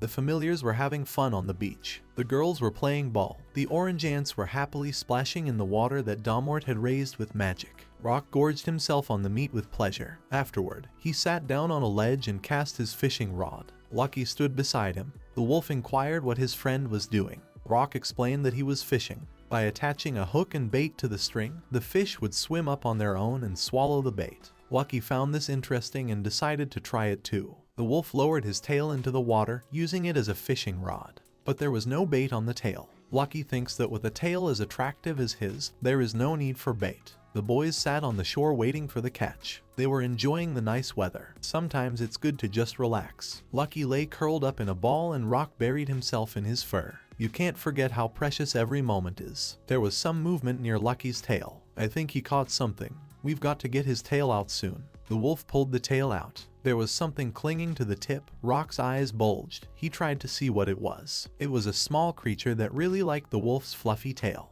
It was probably a mermaid. Rock and Lucky were shocked to see a creature clinging to the wolf's tail. It seemed to be a mermaid. They wondered what to do next. She didn't seem harmless. The boys made the decision to take her back to the sea. Lucky twirled his tail in different directions. It looked like the mermaid wasn't going to get behind the tail. She was really enjoying it. Lucky shouldn't give up. He kept twirling his tail, hoping to throw her back into the sea. Fenrir used magic and blinded the mermaid. The wolf succeeded in throwing the mermaid back into the water in this way. The other familiars came running. They came after hearing a loud noise and were worried that something had happened. Rock tried to calm them down, but at that moment the mermaid jumped out of the sea. With an evil look, she headed for Lucky's fluffy tail. Jumping out of the water, she pounced on the tail again. The wolf clearly didn't like it. Shannon was surprised to see the mermaid. This time, Lucky promised not to hold back, but the mermaid stopped him. It wasn't some suspicious mermaid. She was just overwhelmed by the desire to touch that fluffy cuteness in the form of a wolf's tail. The wolf used magic again, throwing her back into the water. The boys found it creepy and too suspicious. Spreading her arms out, the mermaid surfaced out of the water again, still heading for the fluffy. She came back and clawed at his tail. Lucky asked Rock for help. The boy contemplated what to do. Dortmort asked for it to be granted to her. Raising her hand above her head, she cast an incantation. A huge magic ball appeared in the sky. She suggested that the mermaid stay and turn into a fried fish or return to the sea in peace. The mermaid frowned. This was what was expected of the land dwellers. They were going to forcibly separate her from the fluffy. The mermaid was going to retaliate in kind. She summoned Leviathan. A huge sea dragon appeared from the sea. The boys were surprised by its appearance. It was the most powerful inhabitant of the sea depths. The mermaid proudly introduced Leviathan as the king of the sea. She ordered him to show his power. Leviathan coughed and introduced himself with a nod of his head. It was nice to meet him. He was glad to meet the boys. Shannon and Rock hesitated. Rock timidly greeted the Sea King in return. The mermaid didn't understand what this meant, for her wish was for Leviathan to fight the land dwellers, or else she couldn't be with the fuzzball. The Sea King reminded her that she couldn't do that and was sure the guys would understand if she just talked to them. Rock looked at them puzzled. The mermaid was in a rage. In her opinion, the land dwellers only talked with their fists, and only through fighting could they make friends with them. Leviathan could not believe it. The mermaid persuaded the Sea King to show them a little of his power, and he reluctantly agreed. He set about using his magic. The water began to swirl, forming several small whirlpools. The water surged upward. It was a water dragon storm, a delicate version. The dragon's magic was very powerful. It seemed to be comparable in power to Fenrir's magic. Dortmort found it curious. She too decided to show her true power. Dortmort, in the guise of a skeleton, was about to release illusion magic, summoning the spirits of antiquity. Leviathan, seeing her, was frightened and went back into the sea. It turned out that the Sea King was afraid of monsters. The mermaid assumed that Dortmort knew about his fear of ghosts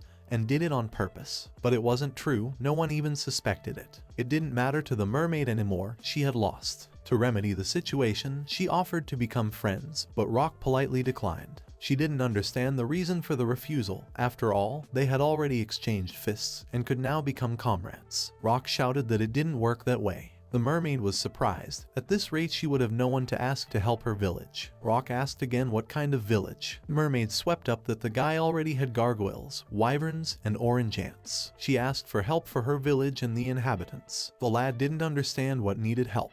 The mermaid lowered her head. She explained that some big fish had appeared and there was a big trouble. Rock still didn't understand what she meant. The mermaid hesitated, trying to find the words and explain. Leviathan popped his head out of the sea and asked to be allowed to speak. The Sea King said that at the bottom of the sea there is a village of mermaids. 3 days ago it was attacked by a group of fish people. Fish people are creatures that are half human and half fish, squid, or shark, but their fish-like features are more pronounced than their human-like features. In mermaids, humanoid features dominate over fish-like features. Thus, they are two different species. So far, mermaids have never had hostile relations with fish people, but neither can they be called close. For 100 years, the village has been peaceful, and thus there are hardly any inhabitants with combat experience. Thus, in a sudden attack, the fish people took over the village and many mermaids were taken prisoner. It was Leviathan who was to act as the guardian deity of the mermaid village. With shame, the Sea King admitted that he was not particularly skilled in battle. Mermaid May was not in the village at this time, so she was fine. So she came to ask for help from the land dwellers. Leviathan asked for their help. Rock put his hand on the back of his head.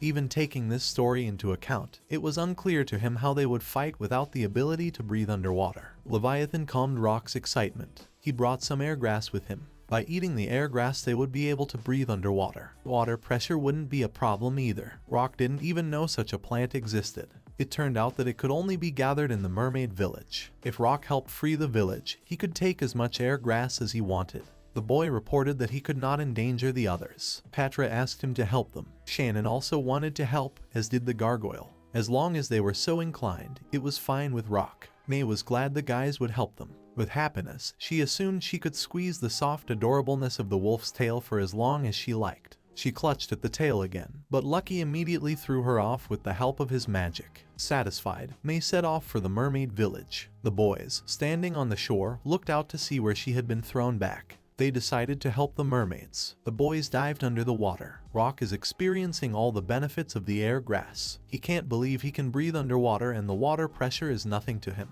except that it was quite difficult to move quickly underwater. Perhaps battles underwater would be beyond their strength. Orange ants riding wyverns swept past Rock. Wyverns are awesome. Even underwater they managed to use their wings. The gargoyle was able to move quickly by using wind magic. Rock decided to try it too. He tried his best. Lucky was unable to swim. Apparently, it was all a bit too much for Lucky. Time to move out. Everyone except the gargoyle was sent to the monster garden by Rock. The boys swam up to the cave leading to the mermaid village. May swam ahead. The others had to keep up with her. Rock followed her into the cave. He saw something bright. Rock marveled at what he saw. It was a village of mermaids. What he saw was mesmerizing. Because of the special magic that shrouded the village, no one could see it from the sea. For many centuries, no man has set foot in this village. In May's opinion, Rock should feel honored. Unexpectedly to the boys, Leviathan wrapped his tail around them. We need to be quiet, there's someone around. A creature with the head and body of a shark with arms and legs swam by. It was a fish man. He must be patrolling. The other mermaids are probably in the queen's castle in the center of the village. Leviathan saw them there on their escape. What should the boys do? Rock suggested attacking them directly, but the Sea King had a better idea. He suggested using the alleyway that leads to the castle. He needs May to guide them. The mermaid was nowhere to be found. May came out of the cave and shouted at the fishman, demanding that he release everyone immediately. She bragged to the fishman that she had exchanged fists with Rock. May wanted to say something else, but the fishman was already rushing towards her, trying to attack her. May was not happy that she was prevented from speaking. Leviathan arrived just in time to save May. Picking up the mermaid, he wondered what she was doing. She exclaimed that she refused to participate in sneak attacks like cowards. But they had no time for that. Another attacking fish man was aiming from behind. Rock was right there. Looks like they were spotted. If this was the case, the boys would have to break through. They prepared for battle. The fish man is fast enough. Rock can't get enough speed to maneuver. The gargoyle comes to his aid. Rock climbed on his back. Using the magic of a gust of wind, they instantly accelerated. The gargoyle gave Rock the command to attack. The guy landed a hard blow with his fist on the fishman's head and he collapsed down. The boys were glad that they had succeeded. The fishman was about to get up and the guys realized that there was no effect. Rock took a closer look. Apparently there was some effect after all. The fishman got to his feet and started screaming furiously. He swam quickly around the boys. Rock tensed up, assessing the situation. He advised the gargoyle to dodge 50 centimeters to the right. The fishman skipped very quickly. The gargoyle didn't understand how this could be. The next turn was 70 centimeters to the left. The fishman whizzed by. He kept repeating the same movements. Rock noticed that he had very strange eyes. They were like the eyes of knights from a knightly order when they were brainwashed. The guy didn't understand who was to blame, but he noticed that the fishman was incapable of precision attacks. That meant that the guys could counter him quite successfully. The gargoyle deflected 3 meters diagonally to the left. While dodging, Rock managed to jump right onto the fishman. He shouted to Leviathan to bind them with his tentacles. He obediently complied with the request. Since the tentacles are detachable, the boys tied the fishman to a rock. He doesn't seem to be able to speak. Leviathan remembered that it used to be possible to communicate with them normally. I wonder who is behind this. The guys should hurry up and rescue the others. They managed to round up a few more fish people. They were all the guards that were in the village. It was unexpected that there were so few of them. May called out to Leviathan. It turned out that he had tied her up with his tentacles too, but that was on purpose. If he had let her move freely, there would have been a lot of trouble. He untied her. May swam on. She met the other mermaids. They were happy to see her. One of them hugged May tightly and cried. She was happy to see her. Rock noticed that the mermaid's tears had crystallized. They are called pearl tears. Mermaids with a lot of magic produce these special pearls when they have strong feelings. The mermaid turned to Rock and introduced herself. Her name is Maidlane. She is the one who is honored to serve the queen. Maidlane is heartily grateful to the boys for lending a helping hand. Rock is embarrassed to accept the gratitude because it was not all the mermaids that were freed. Many mermaids, including the queen, were taken away to the fish people's village. The rest were locked up here in the mermaid village, using this place as a captive camp. Rock felt that they should immediately set out to help the others. Maidlane awed, detaining him. She held out to him something small and round. The boy, accepting the gift, realized that it was a pearl. The mermaid handed it to the boy on behalf of all the villagers as a token of her gratitude. Maidlane asked for help with one more thing. Rock had no trouble agreeing. A village of fish people. There were too many fishmen in the village. Looking around, Rock noticed something. It was a ship belonging to the humans. I wondered what it was doing here. There was a person standing on the ship. It was a man, and he was talking to the fishman about something. This fishman seems to be able to talk. Perhaps he is their leader. Shannon called out to Rock, pointing upstairs. There was a girl with her mouth bound. She was sitting in a closed cage, with her hands bound. There seemed to be people behind the fish people's actions. Rock speculated that they were selling mermaids. The tamer of the beasts learns that the fish people are selling mermaids. The boys are shocked at what's happening. The ship sails away. They have to help. Leviathan will get to them. If there are other captive mermaids who are no longer on the ship, the boys should let the ship return to its secret lair, then determine their location and rescue all the mermaids in one fell swoop. Rock summoned Seal's bird and directed her to follow the ship with the mermaids to find the ship's secret lair. After listening to his master's instructions, the bird set off. The boys still have to figure out how to rescue the mermaids who are trapped in the fish people's village. The rescued mermaids arrived and asked to be allowed to take care of the guards. They were caught off guard during their last surprise attack, but they are trained to fight. Besides, this is a problem that the mermaids have to take care of themselves, and they are very eager to do the dangerous job themselves. Even if that is the case, they still can't manage alone with so many fish. It's too dangerous. Rock let Lucky and Dortmort out of the bracelet. Pointing at them, he informed them that this was the reason why the mermaids should leave the guards to the guys. Lucky bragged that they had come up with something entertaining in the monster garden.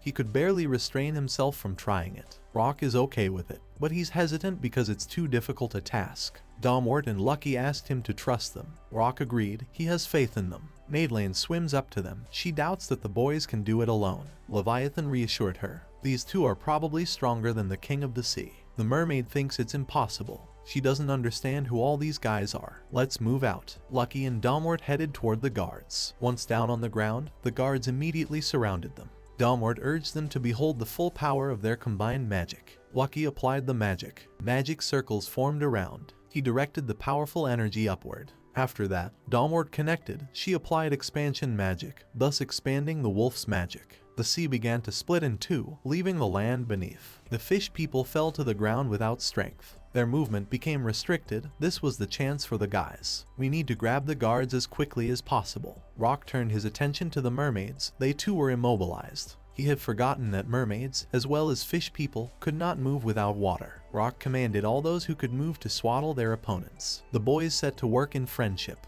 twisting the fishmen one by one. A fishman came out of the cave. He was very angry when he saw what was happening. This fishman, surprisingly, could speak. He asked what was going on. Rock assumed that this fishman was the ringleader. The guy demanded that he release the captive mermaids. The fishman didn't quite know what was going on, but he wouldn't let him take them away. He pulled out some kind of orb and grinned snidely. Squeezing the orb, he ordered the fishmen to release the power and destroy the enemies. The fishmen rose up and set out to attack the guys. Their strength increased greatly. Lucky grabbed one and tossed it aside. They certainly had more strength, but they moved very slowly. They posed no threat at all. Noticing this, the leader ordered him to give him all the magic and power of the fish people. He grew larger before his eyes. The leader became very huge and strong. He boasted that his speed had also increased manifold. As long as he has this magic sphere, he is invincible. He doesn't accept being looked down upon. Rock inquired about the orb in the ringleader's hands. Fishman is ready to show him the power of his sphere. Patra and Wyvern flew by and deftly snatched the sphere from the ringleader's hand. The fishman didn't realize what had happened and looked back, seeing the sphere in the ant's hands. The ant headed toward Rock, shouting that she had the sphere. The boy praised her. The ringleader, realizing what was happening, tried to stop her and get the sphere back, but it was too late. Rock approached Dortmort with the sphere in his hands. She felt a magic similar to Lydia's emanating from the sphere. Apparently, Lydia had used some of the data from Dortmort's research, but she would be able to deal with it. The ringleader still wouldn't calm down and shouted for the orb to be returned to him. Dortmort convinced Rock that there was nothing to worry about. With that, the sphere fell out of her hand right onto a large rock. A cracking sound was heard. A crackling sound came from the balloon. Dortmort did not understand how it happened. The leader, seeing this, screamed. In despair, he fell to the ground. Dortmort tried to calm him down. Nothing terrible had happened. She is sure that the ringleader will find a better one soon. But she shouldn't talk as if he could pull something like this off. The boys tied up the ringleader and interrogated him. They found out that his name was Pedro, but it was unclear why he was controlling other fishmen and attacking mermaids. Pedro simply wanted to prove his worth with these actions. He revealed that he came from a tribe of sharks, yet he was banished. He drew the boys' attention to the fins of the fish people. For them, coming from the shark tribe, the size of the fins determines the amount of magical power they possess, except that his fin was so small that it caused everyone to laugh. A few days ago, when he had nowhere to go, he was just sitting there looking at the moon. He was approached by a strange woman and a peddler. They told him they wanted to help him manifest and gave him a magic orb. Rock wondered who the peddler was. The woman was probably Lydia. Pedro didn't really understand the logic, but what he did understand was that if you hold the orb in the hand of a sleeping fishman, you become powerful over him. So he began to control them. The mermaids were furious that he began to attack them. Pedro explained that in exchange for this orb he was told to attack a village of mermaids. He promised to give the captured mermaids to a traitor. Even though he was being bullied, he acted selfishly. Apparently Pedro felt ashamed of his act, but there was a reason. He wanted to prove his worth no matter what. There was a disgruntled hum from the mermaids. Rock wondered where the mermaids he had given away had been taken. Pedro was not sure, but assumed they had been taken to Brandon. Rock held up the sphere to Dortmort, hoping it could still be analyzed. She cheered the boy. It will take some time, but analyzing the sphere is possible. Dortmort took a seat across from Pedro, holding the sphere. She sympathized with the fishman's suffering, but such transient power would only ruin him. Henceforth he should prove his worth only by his own endeavors. If he does so, everyone will forget that the sphere is broken. The company then set out for Brandon. Port City, Brandon. The boys looked around. Somewhere in this town, they're hiding mermaids. Leviathan decided that he and the mermaids who couldn't turn would stay at sea. They shouldn't make a fuss in town. Madeleine and May are able to transform into humans. Not everyone can do that. Sometimes they transform for the sake of shopping in the city. They also have quick drying clothes. Due to violent storms or pirate raids, there are many shipwrecks at the bottom of the sea. In them are hidden valuable treasures that they can use. The heavenly bird seal returned. She sat on Rock's arm. She has managed to locate the secret lair. It's time to move out. Seal led them to their destination. For some reason there were no guards in sight. Rock decided to scout it out for himself. The girls needed to stay put. He approached the building. The door was left open.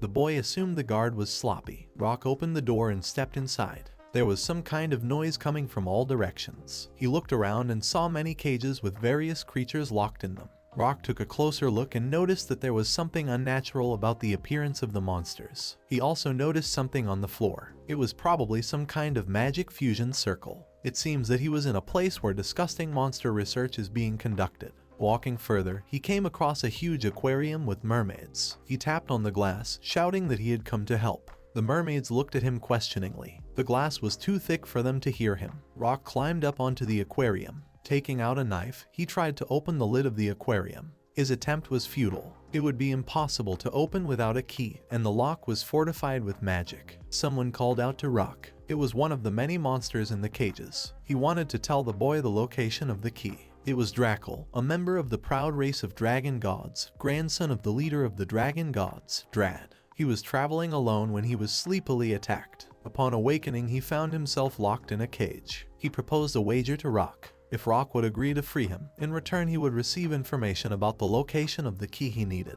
This was no time to hesitate. Rock agreed, but on the condition that he would first free the mermaids. He safely opened the lid of the aquarium with the key. Rock reported that Sin had sent him to help. The mermaids were very grateful to the guy. But are all the kidnapped mermaids in place? One of the mermaids reported that the queen had been taken to be sold at auction. Rock was very unhappy with this news. He covered his mouth with his hand. The hall of such an establishment is definitely equipped with tight security, which will turn out to be quite a hassle for him. Those mermaids who can turn into humans should run away from here. The mermaids were genuinely sorry. None of them could escape, because none of the people present could turn into humans. Rock called Gargoyle and Shannon for help. As promised, he provided the key to the cage to Dracula. The monster came out and asked the guy's name. Rock introduced himself. Drackle promised to return the favor in due time. Seeing the dragon leave the room, the fish people also asked Rock for help. But why are the fish people also here in cages? It turns out that these two Pedro has been unable to control. They have strong magic. Because of their lack of control, they were given to the traders. Rock took pity and agreed to help, but on the condition that once free, they would not attack the mermaids. So they freed the remaining monsters with whom they were able to establish contact. Afterward, the guys got together again. The only thing left to do is to rescue the mermaid queen. Lucky would have no problem finding her by her scent. They set off after him, searching for her. May also wants to go and help her mother. Rock and Shannon are surprised that May called the queen mother. You might not be able to tell from May's appearance, but she's really a princess. Regardless, May still wants to help find the queen. Rock agrees, but in return, the mermaid will have to obey him. May frowned. She clearly didn't like obeying Rock. The boy turned to Madeline. He asked her to prepare the boys some of their treasure. At worst, they might have to buy it with gold. Lucky led the boys to some sort of large building. Looks like the queen is there. Her scent leads to this place. Apparently, she hasn't gotten into the auction room yet. Rock decided to take a look around first. Lucky and May should stay outside. Mermaid exclaimed that she would also go with Rock. But remembering the condition under which he took her along, she apologized and kept quiet. Rock promised to find her mom without fail. He could be relied upon. May asked him to take care of the queen. Rock opened the doors and went inside. He was met there by a tired man. The man greeted the boy sluggishly. There was a terrible odor in the room. Rock covered his nose with his hand. He said hello to the man and asked about selling special monsters. The man, picking his nose, noticed that Rock was quite informed. Rock frowned. He placed a few bills on the table. The man grinned and covered the bills with his hand. The guy knows what he's doing. We need to follow him. On the way, he asked what kind of monster Rock was looking for. They offer a wide variety of choices, from humanoid monsters to fusion monsters. He told the wonderful news. They had brought in an extremely rare creature the day before. The man was sure it would interest Rock. Perhaps the rare creature is what he called the mermaid that Rock is looking for. A hooded man walked by. Rock stopped and turned to follow him. He smelled a foul odor. The hooded man was a girl, clutching a chicken in her hands. The man, also sensing the stench, cowered. The stench was very strong. The man didn't see any problem with this odor. The hooded girl held something sharp to the chicken.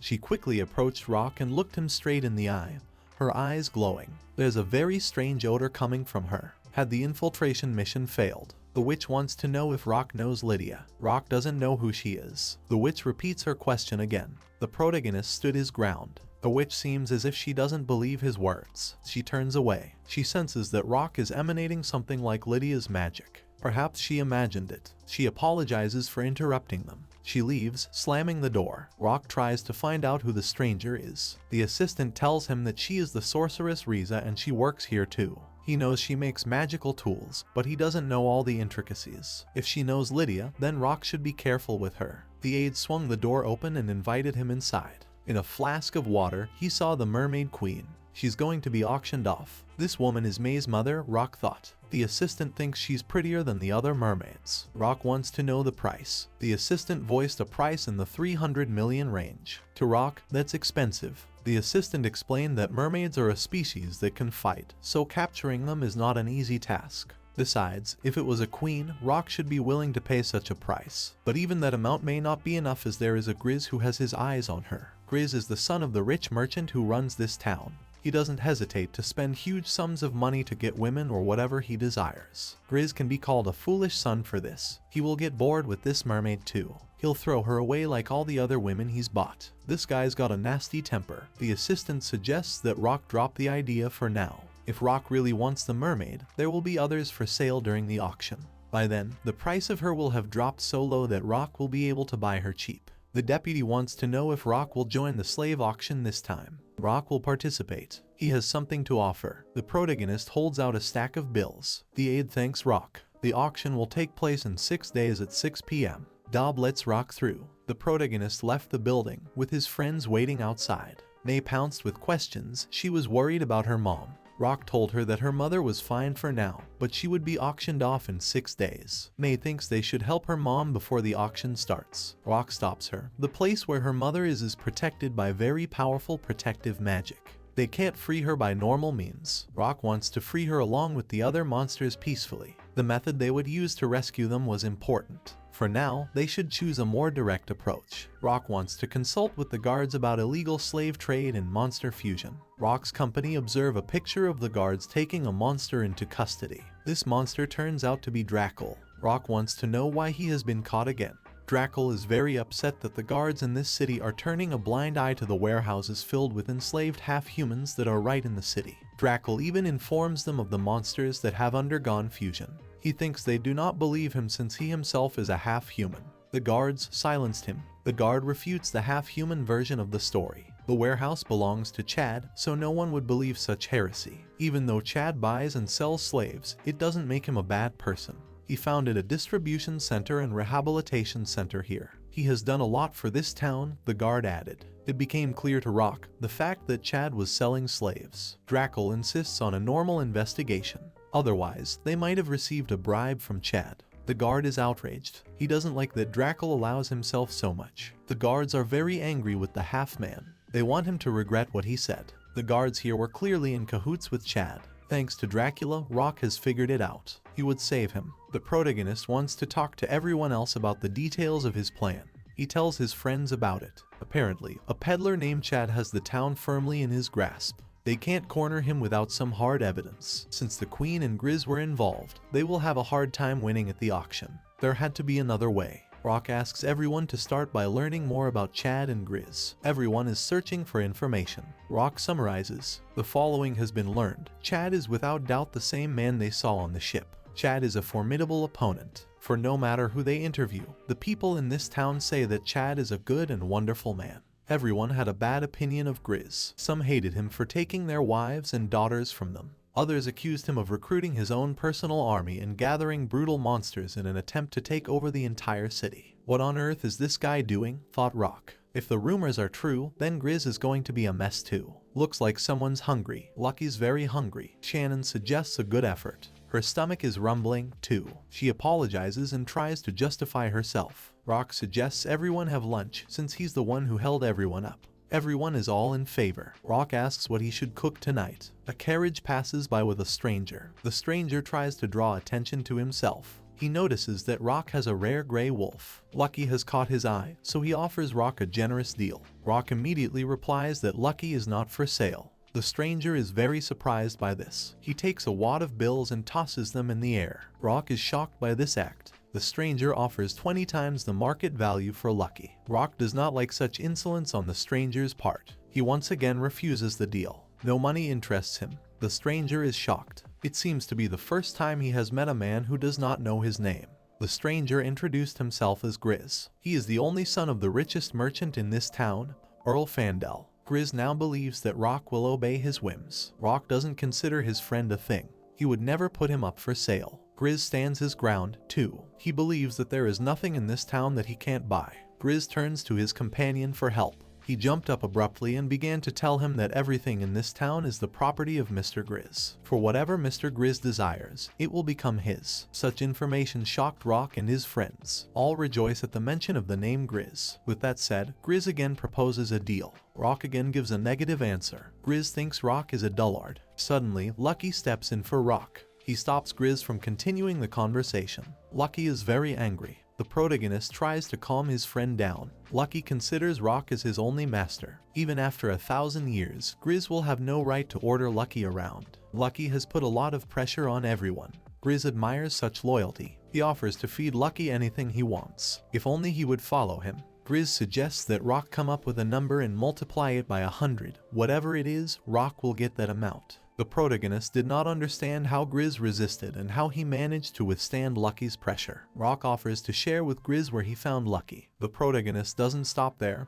He needs money. He proposes an exchange. Since Grizz is targeting someone at the auction, Grizz has to give Rock the mermaid queen. Grizz is confused by what he's heard. He doesn't know where Rock heard it, but he doesn't agree with the offer. After all, mermaids are much more valuable. In addition to this, the mermaids had a role in his plan.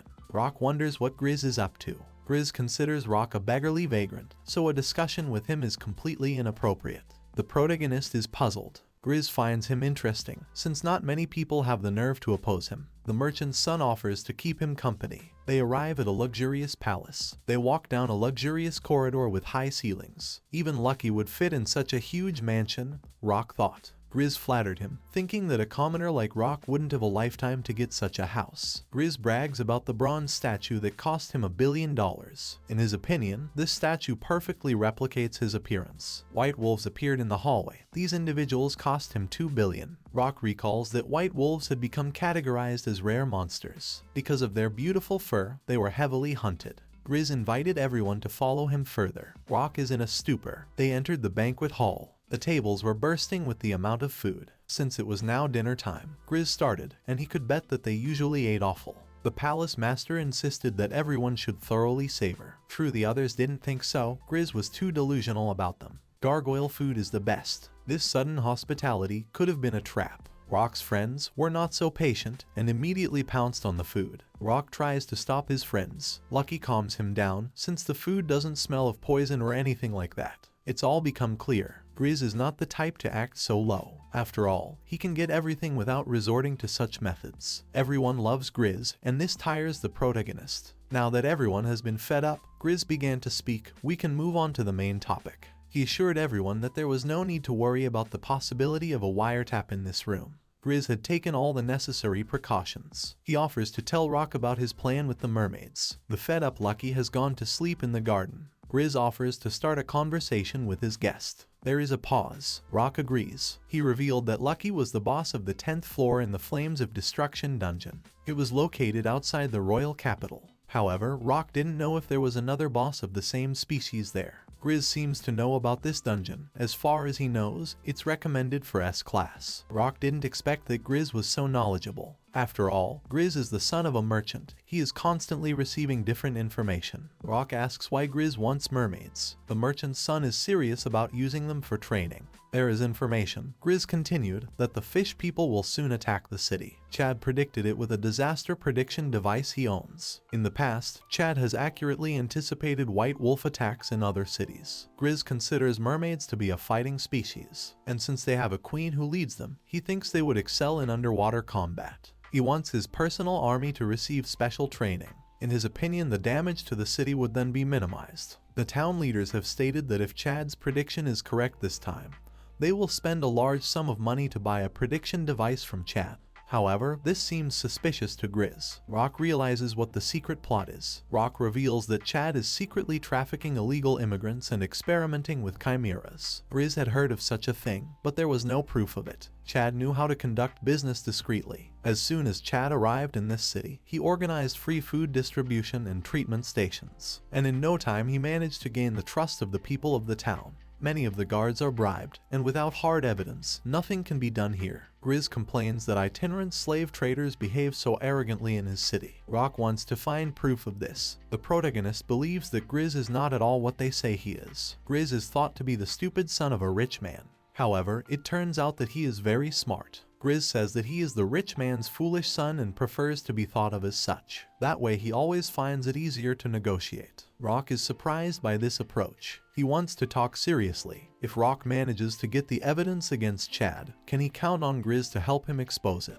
Grizz agrees. However, Rock has one more request. Rock asks that he be given the Mermaid Queen if Grizz wins the auction. Grizz is not expecting this. Rock offers him some underwater trainers in return for a favor. Rock can do it right now. He's waiting to hear back from Grizz. After a brief pause, Grizz clarifies his name. He has caught his eye and deems him worthy of a deal. Grizz looks forward to working with him. They shake hands. Thus began their collaboration together. Rock asks Dortmort what she was able to find out about the sphere. She reports that it was hard this time. She sacrificed her sleep, but against all odds, she made it through. After hard work, a good night's rest is sacred. Dortmort discovered something problematic. Rock is all about attention. This sphere not only manipulates people, but also works as a mana harvesting device. The supposed purpose of collecting mana in the sphere is to resurrect a demon that was once a threat to destroy the world. Rock is in shock. The details are not known to Dortmort. Piecing together information from old documents, she leans toward this interpretation.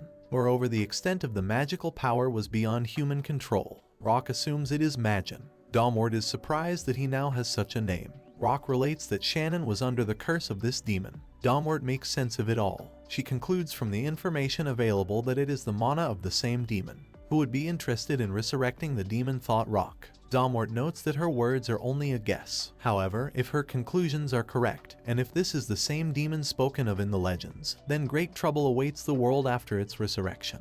To prevent this from happening, they urgently need to find the creator of the sphere and stop the demon's resurrection. Rock wonders who it is. With that said, Rock believes that Riza, who makes magical tools in Chad's store, is most suspicious. He asks Dortmort to continue studying demons. Rock devotes the time leading up to the auction to carefully gathering information about Chad and his connection to the demon. The day before the auction, someone asked to line up in front of Mr. Chad's soup kitchen. People line up for soup. They are very grateful to Mr. Chad. Rock noticed a free healing station. There is also a line lined up there. People look happy because they have been helped. A boy calms a certain Nayuda and asks her to wait their turn. The girl says she is fine and asks the boy to stop crying.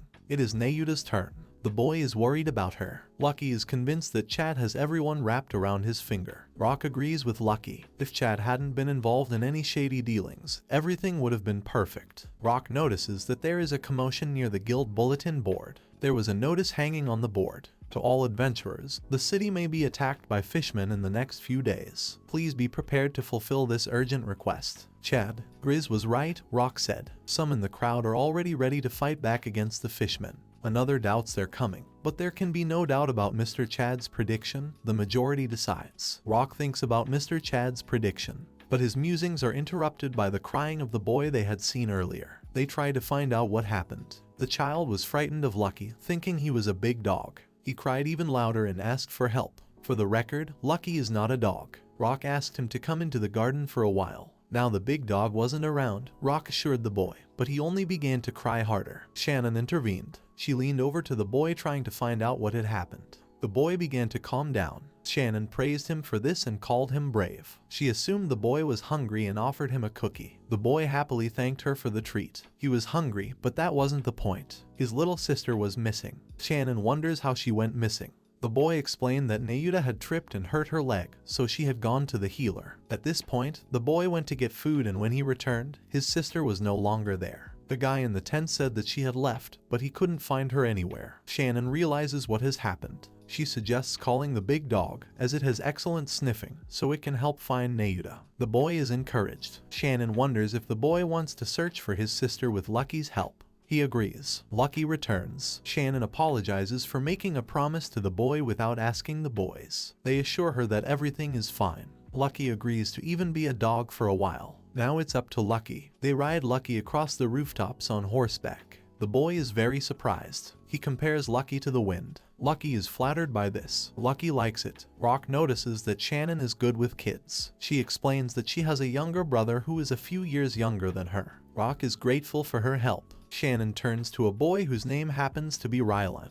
She asks where their parents are. He replies that they have no parents. A pack of white wolves attacked the town where they lived. The boy explains. His father and others came forward to defend the town. Shannon apologizes for making Rylan recall painful memories. Rylan continued to tell his story. Since they have relatives in the capital, they were going to visit them. However, Lydia tripped and got injured. Rock noticed some kind of sign on the boy's neck. They arrived at the place. It turned out to be Chad's residence. They are in confusion. Lucky smells the aroma of Lydia and many other children gathered inside. Rock suggests that he use the free healing stations to kidnap orphans who came for treatment. They were caught by the guards. They decided to flee to Grizz to devise a plan. In the middle of the night, they showed up at a sleepy Grizz's house. He greeted them. They ask him to keep an eye on Rylan. He agrees, but asks for an explanation. Rock will explain everything later, but he's interested in something else. Shannon is sorry they couldn't get Rylan's sister back. However, she's not going to give up and promises to bring Lydia back.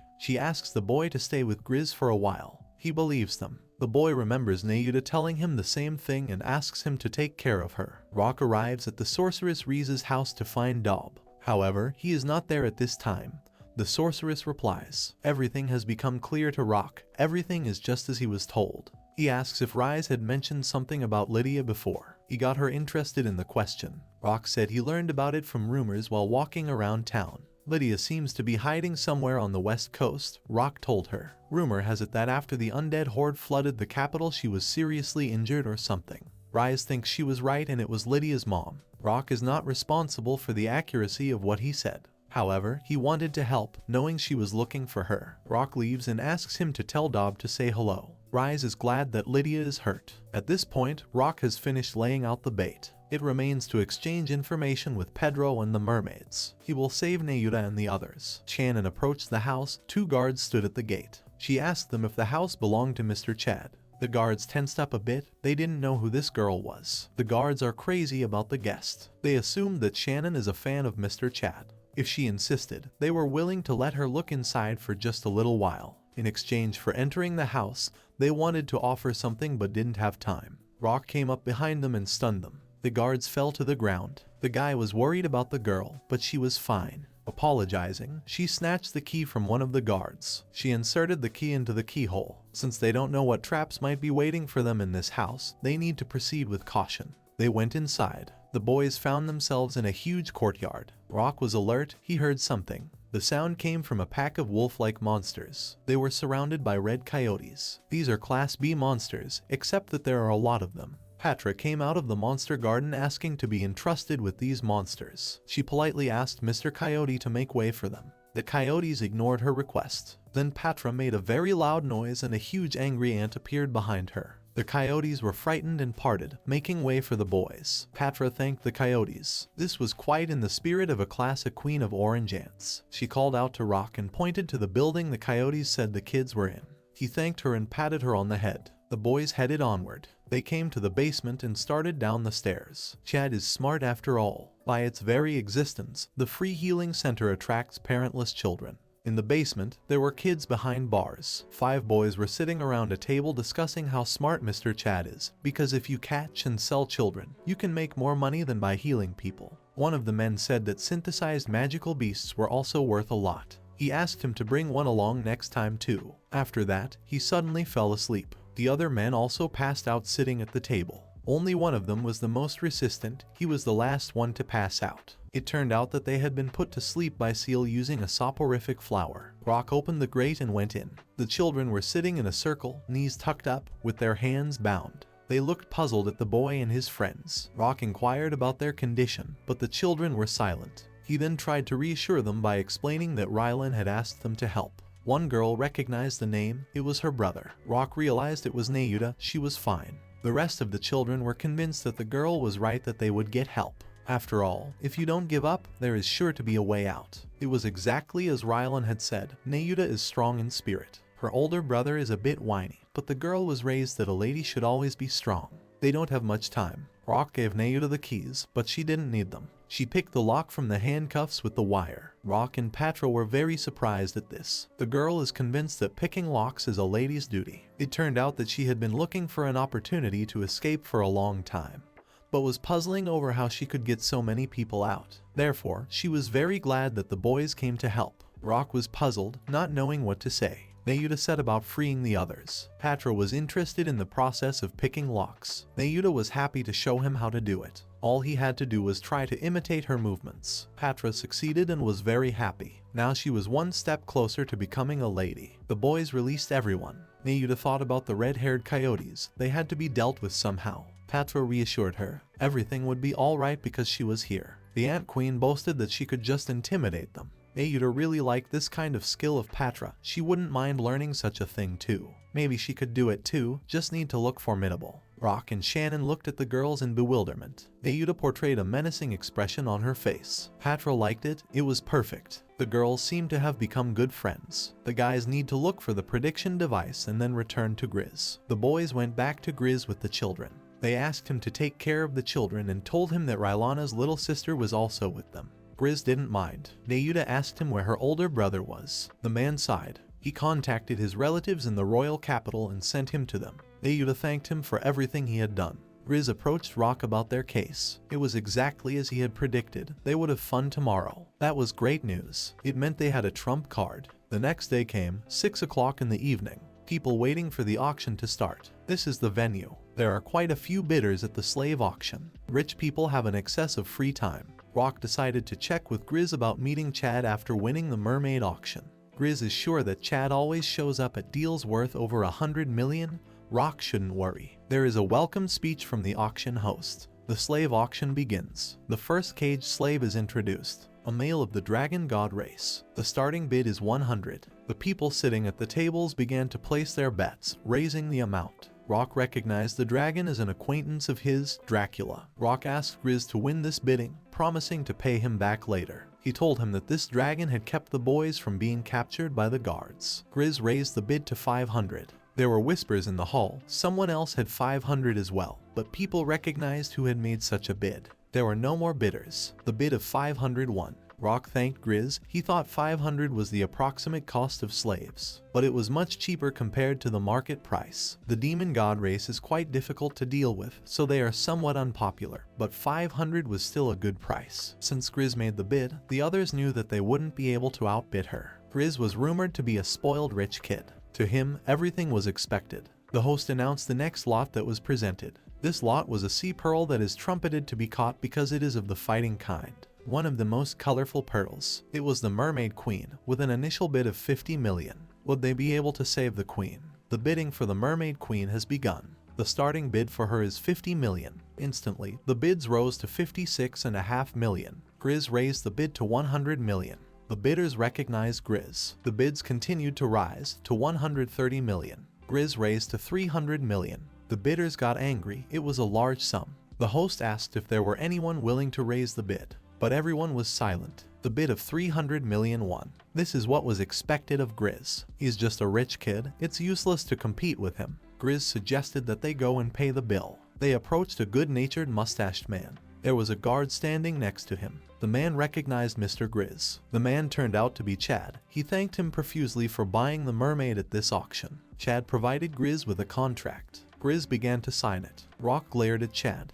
In signing the contract, Grizz made his assumption that Chad himself had made up the story of the slave men attacking the mermaid village. Chad took his assumption as a joke. Grizz also informed Chad that the people said that more than half of the slaves for sale were illegal. Moreover, wherever Chad appears, he kidnaps orphans and they become his slaves. It is even rumored that in one town he set wolves on the Duke to get rid of him. Chad pretended not to understand what Grizz was telling him. Grizz also remembered that he had studied Chad's magical prediction device. As a result of the study, it turned out that he had magical power to interact with demons, and Chad still feigns innocence. He squinted his eyes and looked suspiciously at Grizz. In Chad's opinion, Grizz's inspection of the magical device does not inspire confidence. Such rudeness from Grizz is unacceptable. Chad needs more precise proof. Grizz glanced at the butler. He understood without further ado and opened the door. Nayuta entered the room. Chad seemed to recognize her. This girl acts as both witness and proof of what Chad has done. After being kidnapped at the free healing station, she was held captive in Chad's basement with the other orphans. Chad was curious about all of this. He said with full confidence that the people of this town trusted him.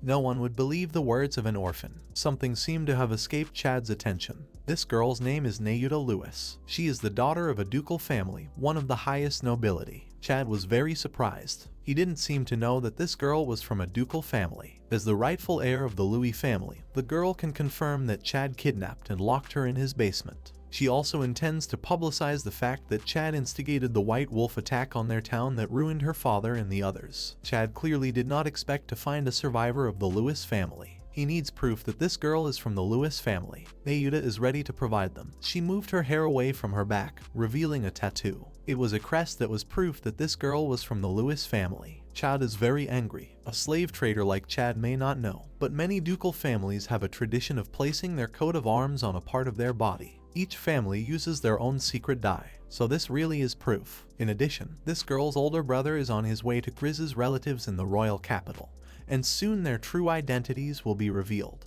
I wonder who will be believed, the Duke's daughter or a common slave trader. Chad was beyond furious. He struck a pose. Grizz advised him to surrender. After a little silence, Chad laughed. He didn't seem to care. He raised his palm over his other hand and the guards behind his back assumed a fighting stance. The guys probably already know that every guard in this city is under Chad's control. Yet they dared to show up with so many people. Chad is convinced that Grizz is stupid and spoiled. Grizz frowned. Chad, wishing him luck in negotiating the afterlife, waved his hand and headed for the exit. The guards prepared to attack. Rock knows where Chad is headed. Most likely he will head for the harbor and escape in his ship. Rock decides to leave everything in this building on Shannon. He called out to Grizz they should go. Grizz is surprised this guy is going to leave Shannon alone.